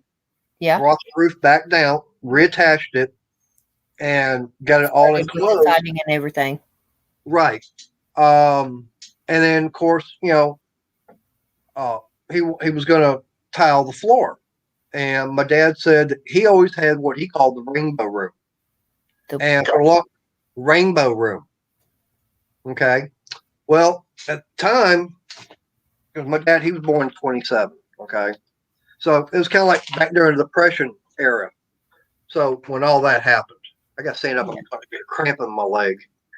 I was laying down earlier because I was sitting up during Mark's live and my back started twisting. So I'd lay down while I was talking to you earlier before I came back up on camera, and now I'm sitting back up. Right. So anyways, my grandfather had done all that. Of course, money was kind of tight back then. Oh, yeah. So he went going to a place that it was basically a company that they're still around, but they would tear places, houses down, whatever, and they would salvage them and everything. Mm-hmm. And my grandfather, he went in there and he couldn't get enough tile to do the whole floor in one color. So what he wound up doing was he measured it all out, figured, okay, I could take so many of this. He got about 4 or 5 different colors of tile and just got it all in a pattern. So it was all different colored tiles. That's why my dad called it the rainbow room. And anyways, I never got a chance to see it, mainly because the staircase was always blocked off. And finally, after my grandmother had passed away and they finally came up to sell the house, I finally got a chance to go up there. And it's like, wow. Mm-hmm. I saw some of the stuff that my grandfather had done. He literally had built an apartment, a little 1-bedroom apartment right above a 2-car garage that he was renting out. Built another one on the back of the house, and he was renting those out. But he built it all from scratch. Yeah. So yeah, I mean, some of the stuff that my grandfather had done, he got tired of going out in the front yard during the fall and having to rake up leaves. Mm-hmm. He was going, what can I do? I mean, to make it a lot easier. So, anyways, he went out there and he wound up in a probably about 30 or 40 gallon drum, and he had an old vacuum cleaner, and the guy was a genius. Like I said, I wish I could have met him. He figured it all out. He took a piece of plywood, cut it to match, sealed, put the vacuum cleaner head and everything on top of that. Got like one of the old Rainbow vacuum cleaners. Yeah. Okay. He took something like that, hooked the hose up, went out there, started sucking up all the leaves. Yeah. Does that sound a little familiar as far as what we've got nowadays? What does that sound like to you? Yeah. A reverse leaf blower. How about a shop vac? Yeah, that too. I mean, that's basically all that. I haven't used a shop vac since '98. Yeah, but that's basically what shop vac was. But I haven't used a shop vac since '98. So. But okay, it is going on midnight. Is it? And I'm gonna get up for Mark's live. Yeah, it's 11:56 by my clock. Damn, I didn't realize it was that late. And I meant to get up. Yeah. I told you I meant to get up. I got to be at. I know I got to be up at church by about 9:30 in the morning. I've got to be at work for 2 hours at 10 o'clock tomorrow, and then I'm gonna come home and crash out until Ed's live at 6. Because I know his for is me, just as fun as his. I'll probably see about catching his. But usually on Sunday nights I try to catch the bear. On his live stream. That's Ed. No. That's Ed. I'm talking about Jeff. Jeff who? The Dental Tools. Mm-hmm. Yeah, it's the Dental Tools. He does a live stream on Sunday nights from like 8 o'clock till about 10 or 11, something like that. Our time. Our time? Yeah, okay. Our time. Ed's is 6 o'clock our time. I think 6 or 7, and he's only on for an hour. So, well, see, it's Jeff and Jesse. They do theirs on Sunday nights, and I started watching them probably 2 years ago. And I'm trying to massage out this cramp on my leg right now. But anyways, that's how I started, and then I've only been having my my channel going for almost a year now.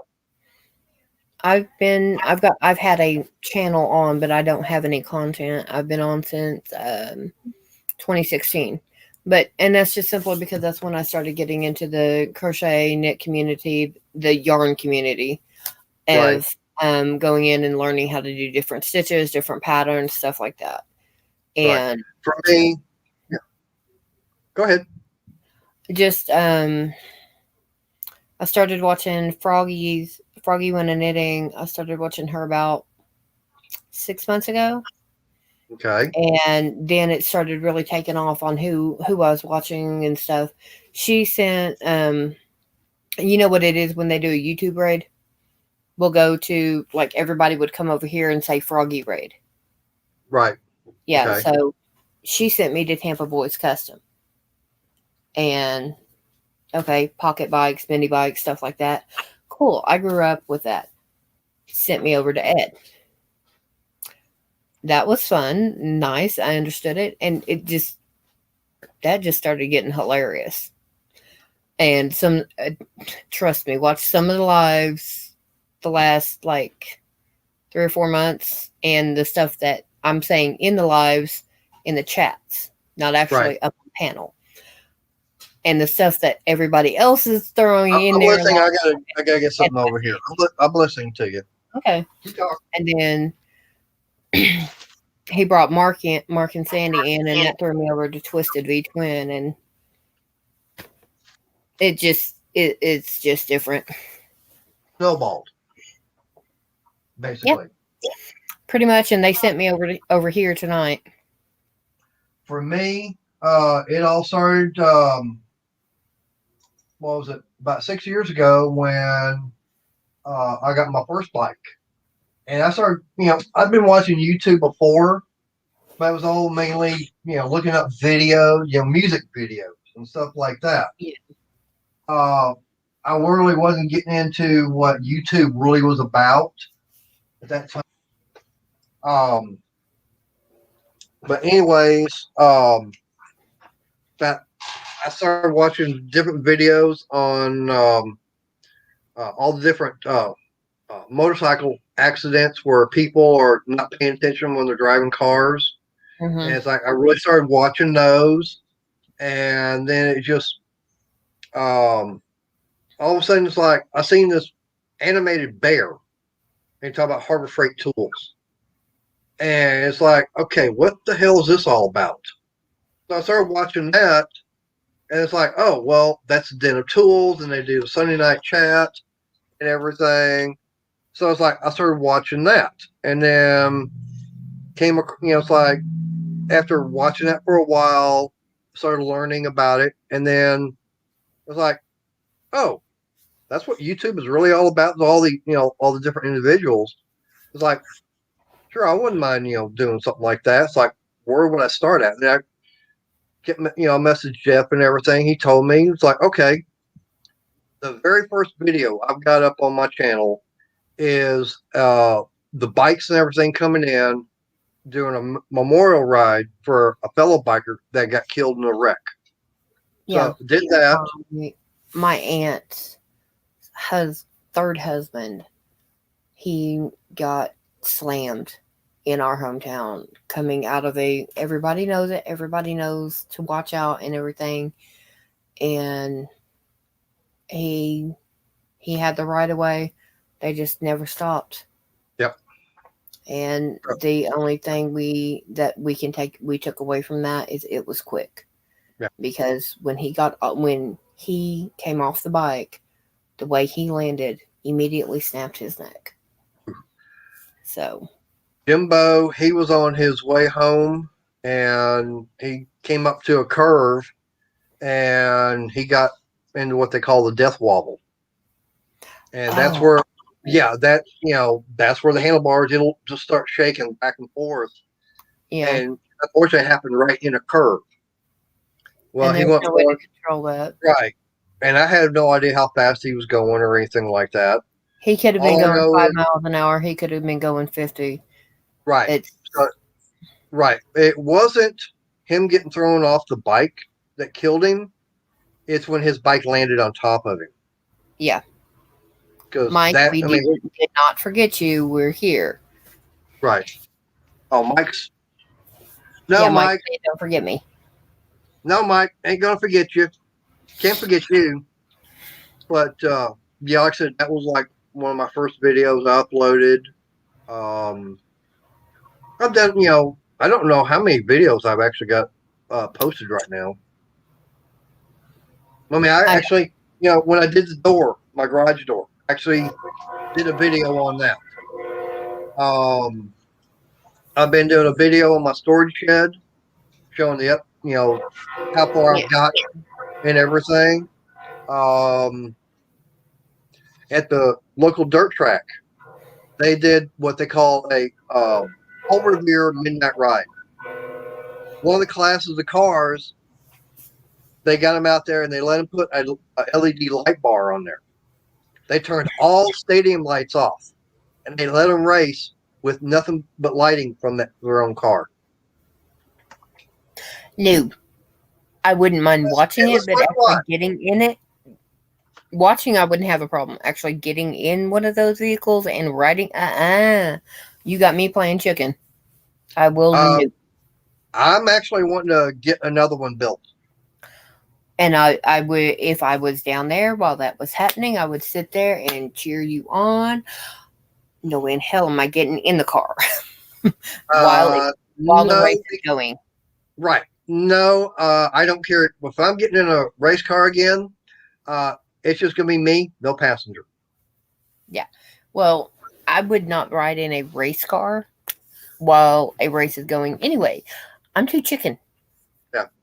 I don't blame you. Getting that Chrysler up to 110 miles an hour, that was the fastest I've gone in a vehicle and the fastest I ever want to go.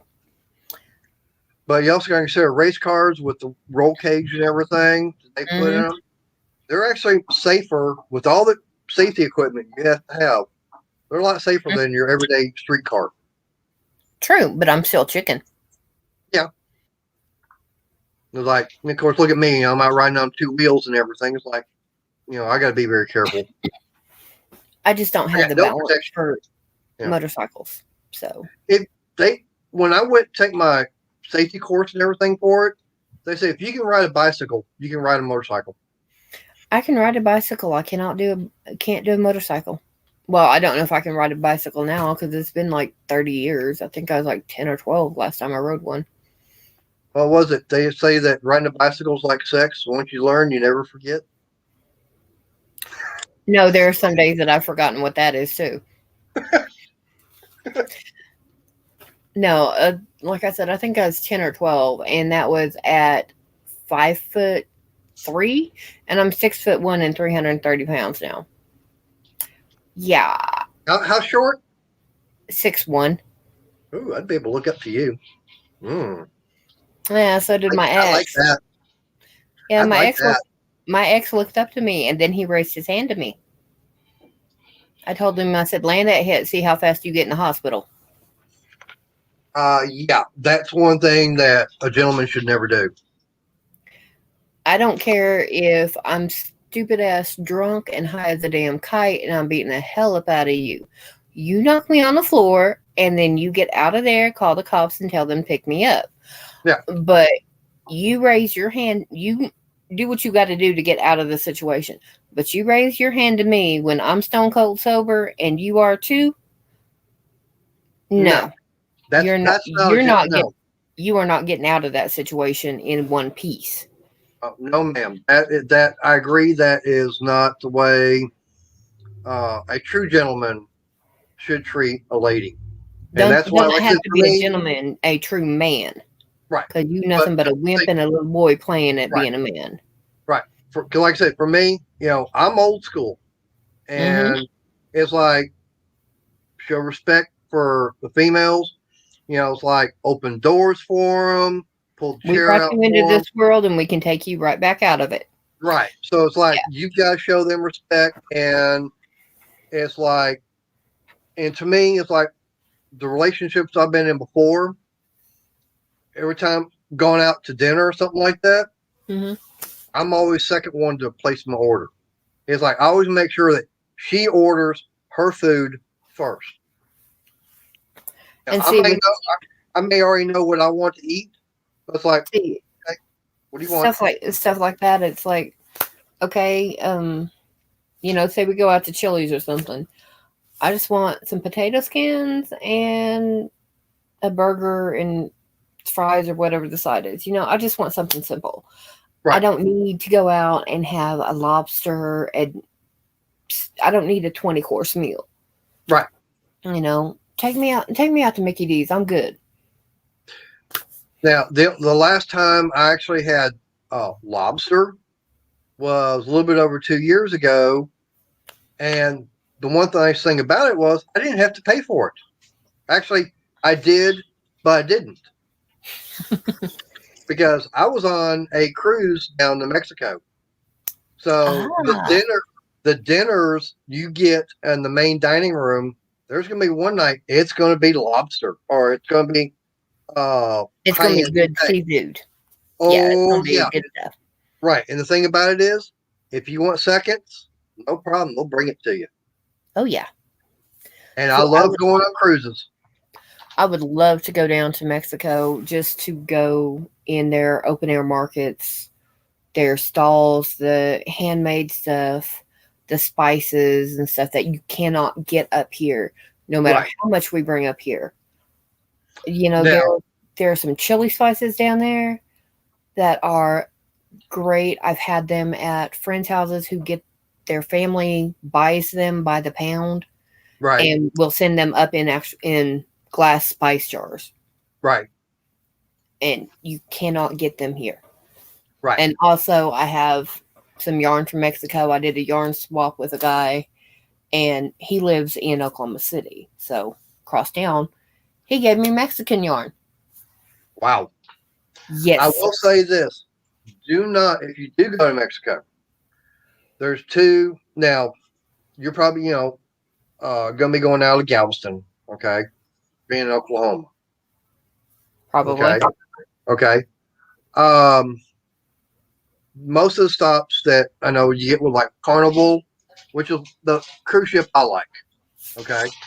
One, they're they say the Fun brand, which they're good. They're also the lowest price, but I don't mind, as far as what it costs to go on a cruise ship, I don't mind Carnival. Royal Caribbean is a little bit too much on the expensive side for me. Yeah. Well, I mean, and you do get what you pay for, but Carnival has much more people than Royal Caribbean, so they can still afford the same quality that Caribbean does. Right. But what I was going to say is, say you go on like a 5-day cruise out of Galveston, and you're on Carnival, okay? Most of those 5 days cruises are going to be Progresso and Cozumel. Cozumel is a great place. I will say that is, if you want to do something like that, go to Cozumel, because you're going to find all that kind of stuff. You go to Progresso, stay on the boat. See, now that would be where I would go on a cruise with somebody who has been there or knows somebody that's been there. So I don't do that. Right. See, now for me, the cruises I've been on, have you ever been to a Renaissance Festival? Really? Norman, Oklahoma. Really? I'm just asking. Okay. So you've been to I even have dresses. So you've been to the castle? The ones that they have here in Norman, yes. I have not. I want to go to the Medieval Times that is down in Texas. Yeah. No. I just want to go see it. Medieval Times up in Dallas is a joke. I've been there, and to me, if you want to spend that kind of money, okay, we've got Scarborough starting next month. Okay. That I would love to go to. I've worked Scarborough. I used to work at Scarborough. Okay. So if you want to come down, there's going to be 3 festivals down here in Texas. I would say go to. One, Scarborough, which is right about 25, 30 minutes away from me. There's Sherwood, which is fixing to start also. That's down by Austin. The third one is Texas Renaissance Festival. And that one is in October and November. Okay. See, that one I would have more chance of going to, simply because I've only been with this job since the 1st of last month. So I need more. I can go on a weekend, any weekend I want. Right. But I have some other obligations that I have to take care of, and I'm going to be doing that the first few months. So I'm going to be juggling my clients and time and days. So I may be working weekends for off and on for the next couple of months. So no problem. But I was going to say is, like I said, yeah, Medieval Times for the money. I would rather spend my money going to the King's Feast at TRF than spend the money going to medieval times. King's Feast at TRF is $120 a person. Okay. Now, for that $120, okay, you get into the festival, which opens up at 9 o'clock in the morning. Okay? You're inside of the festival itself from 9 in the morning to whenever you feel like leaving. Okay. Me, I go there. I always make sure I leave right after the nightly fireworks show. Okay. And every night they're open, they have a fireworks show, and I'm going to that. But they have 2 showings for the King's Feast, which is, like I said, it's in the festival. Okay. And it's a 6-course, all-you-can-eat prime rib meal. Plus, you get all the tea, soft drinks, beer, wine, sangria, or mead you want to drink. Plus, a keepsake tankard. Just for the tankard, it would be worth it. And someone said, "Well, that's a lot of money." I'm going, okay, break it. If you break it down, it's not really. Okay. For one thing, you're going to spend $30 getting into the festival. Okay. So take that 120, take $30 off of it. You're at $90. Okay. Mm-hmm. You're going to spend $30 to $40 on a tankard. Okay. So say $35. Okay. So take 35 off at 90. Okay. You're at 45. Okay. One beer, $7. Yeah. Yeah, $7 for one beer. I don't do beer. Okay, but say you have 4 alcoholic beverages. Okay. Yeah. You look at $28. Yeah, you're down to less than 30. Right. So it's worth it. It's definitely worth the money for the King's Feast. One thing, you get all that food, all the drink, and the entertainment. That's plain and simple. What killed me is the last time I went to ours that we have up here, and it's just, Norman. Yeah, it's just one weekend. I was wearing a bright yellow T-shirt, and it had a fairy on the front. And my brother took me, and he took my kids because I think my oldest was like 8, so my youngest was 6. So we needed 2 people to wrangle the kids. And he's in a dragon in a shirt with a dragon on it. We both got invited to join different groups just because of the shirts we were wearing. And it's like, I'm wearing a T-shirt with a fairy on it. He's wearing a T-shirt with a dragon. We are in no way, shape, or form any kind of Renaissance festival people, anything like that. Right. How the heck are you going to ask me to join? Probably because, of your attire. Now, I'll put it like this. There's one video I did last year. It's one that you probably get a kick out of. Because I was doing a Coleman lantern, one of the Coleman lanterns I was fixing. And Jeff and Jesse, like I said, the Bears Den, dinner tools. Their daughter, Eleanor, she came on there one time, and she started talking with the English accent, said how she liked it and everything. It was like, okay, I got an idea. So for one of the parts and everything, I actually came out here to the garage, and I was wearing my peasant hat from when I was working at Scarborough. I had that on. I did the whole thing. In my Renaissance accent. It's like, good day, my lady. Can I help thee?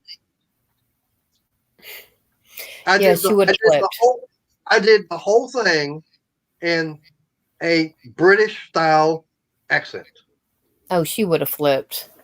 She loved it.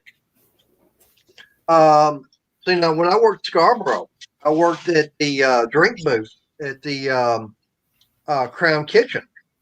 So, I mean, you had 2 main kitchens out there. You have Con and you got Crown. Okay, I worked Crown Kitchen, there are 3 drink booths. Okay, I had drink booth number 2. 1 and 2 or 1 and 3 over in Pecan. Okay, I'm by myself, and I could, for my sales, you could not get booths 1 and 3 to equal what I did by myself. And it's like, yeah, I mean, I get out there and it's like, ice cold drinks here. Yeah, you got to play it up because you've got to upsell. I played it up. And as a matter of fact, we kept our, we were selling Pepsi and everything at the time. We switched over to Dr. Pepper later. Oh, okay. I've got to go because I'm about to pass out on you. Yeah, let me, real quick. Yeah. Real quick. I'm going to make this real short. One of our coolers in the back, we kept our drinks in to get them cold and everything. Mm-hmm. We had where we put the water, the 2 top layers would freeze, the bottle solid. Okay. Yeah. So when it was hot and everything during the month of May, I'd put those in and it helped keep the water cold. It's like after I put those in, I'd be on out, ice cold drinks here. I've got the coldest water in all of Scarborough. If you don't believe me, I'll prove it to you. I had a guy come up, prove it to me after I'd already dumped some of those frozen bottles in. I pulled one out, put it on the counter. I said, there you go, my lord. Is that cold enough for you? It's so cold, it's hard. It was going, I don't need it quite that cold. The guy next to him says, I'll take it. Because I was about ready to put it back in. He says, I'll take it. He came back about 3 hours later. He still had ice in his bottle. Yep. But I had fun working out there. Oh, yeah. I've gone out and helped with kids' events and stuff like that. And the parents knew that how my accent can be when I'm really tired. Oh, and yeah, and so I went out with the kids, and it's just, I played it up. I hammed it up, and it worked. And the kids had a blast. Yep. Well, I see there's only one. I don't know if that's you. I see it's on here with me or not. I think everybody else is already bugged out. How many does it say watching? 1. Yeah, it's probably me. Yeah.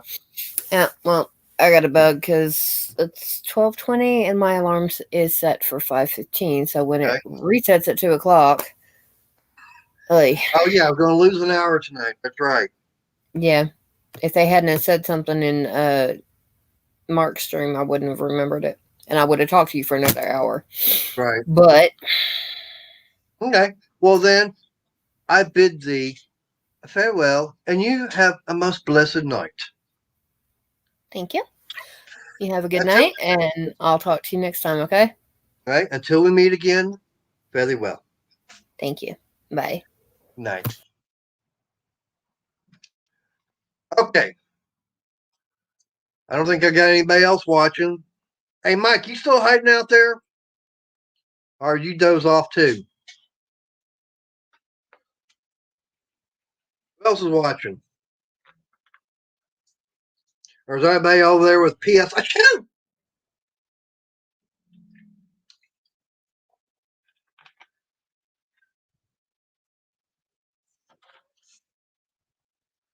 I don't think I've got anybody else watching with me right now. That's okay.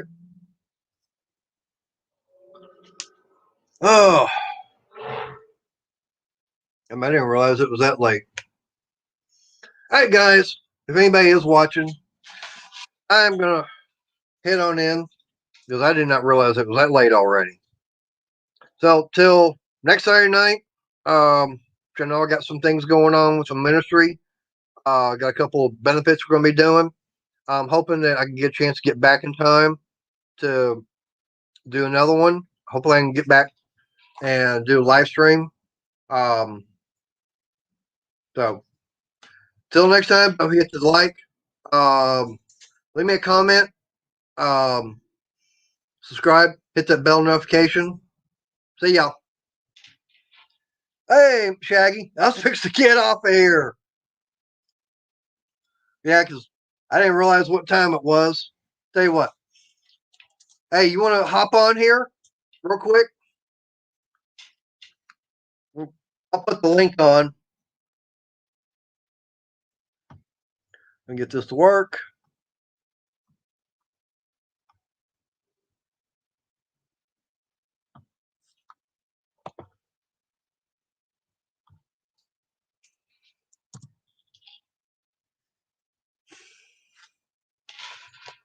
I want to hop on here real quick, Shaggy.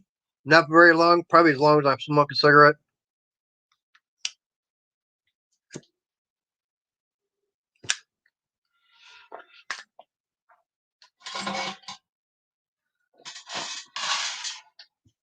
You know, I'm not going to be doing like PS the Chew. I'm not going to go that long of a night.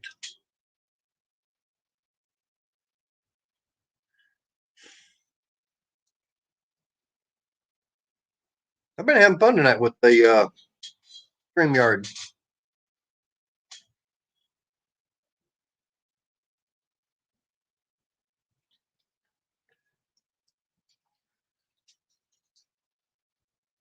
Oh.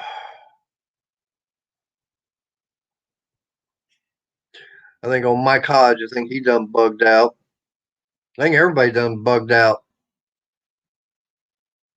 I don't even know how many people gave me a thumbs up on this.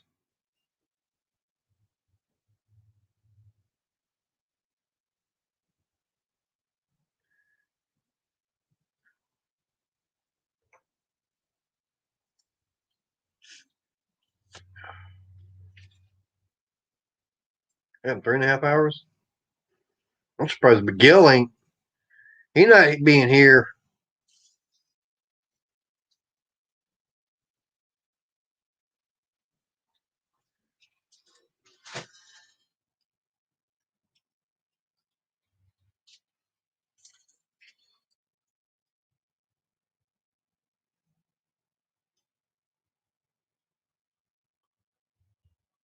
You still there, Shaggy?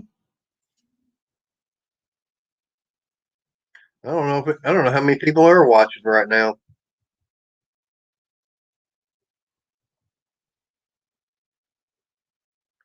Let me see something here.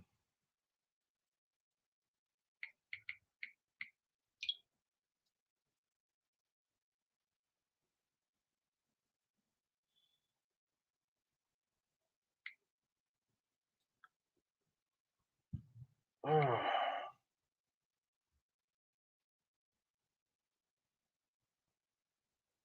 It shows I'm live.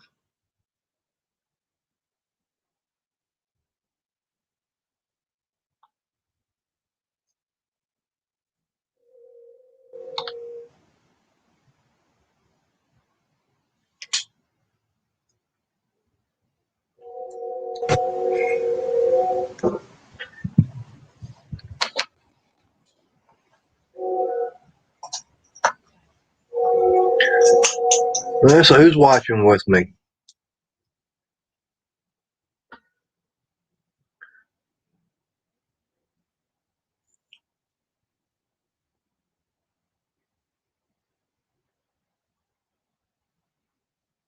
I got 2 people in the house. We're showing.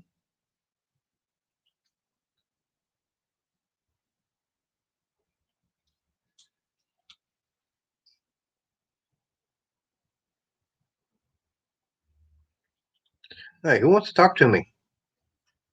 Or am I that boring? Hopefully I'm not that boring. That's the most ridiculous thing I've ever heard.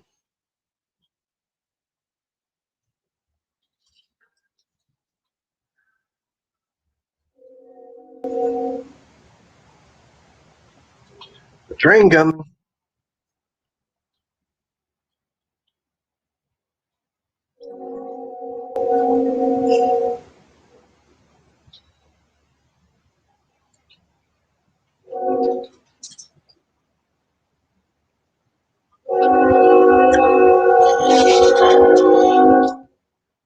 All right, who's out there?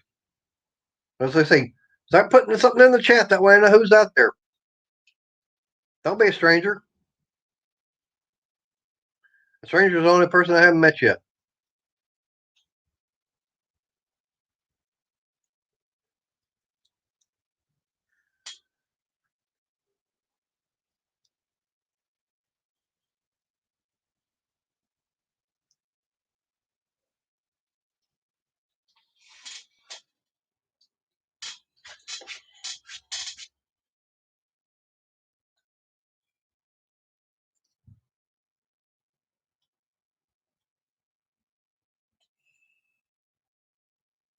Shaggy, did you fall asleep too? I think Mike did. It's Mike Hodge. Still out there?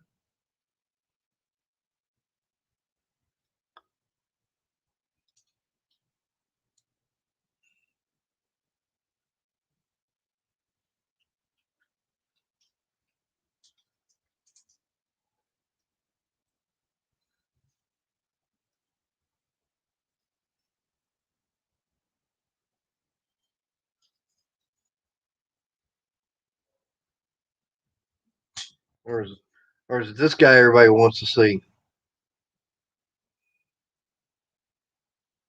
Because everybody wants to see Mini Mater.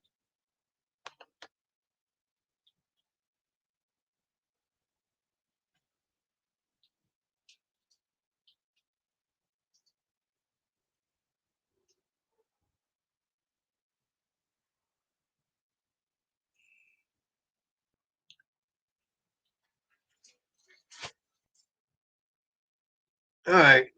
I'm going to shut this down. Yeah. I didn't realize as late as it was. I'm going to lose an hour of sleep. So, everybody, y'all take care. Whoever's watching. Y'all next time, like I said, hit that thumbs up. Leave me a comment. Subscribe. Hit the bell. That way you know next time I'm doing something. So, next time, I'm going to sign out. Bye. Appreciate everybody stopping by tonight, especially Justin and Crystal. Appreciate it. Everybody else that was in the chat. See y'all next time.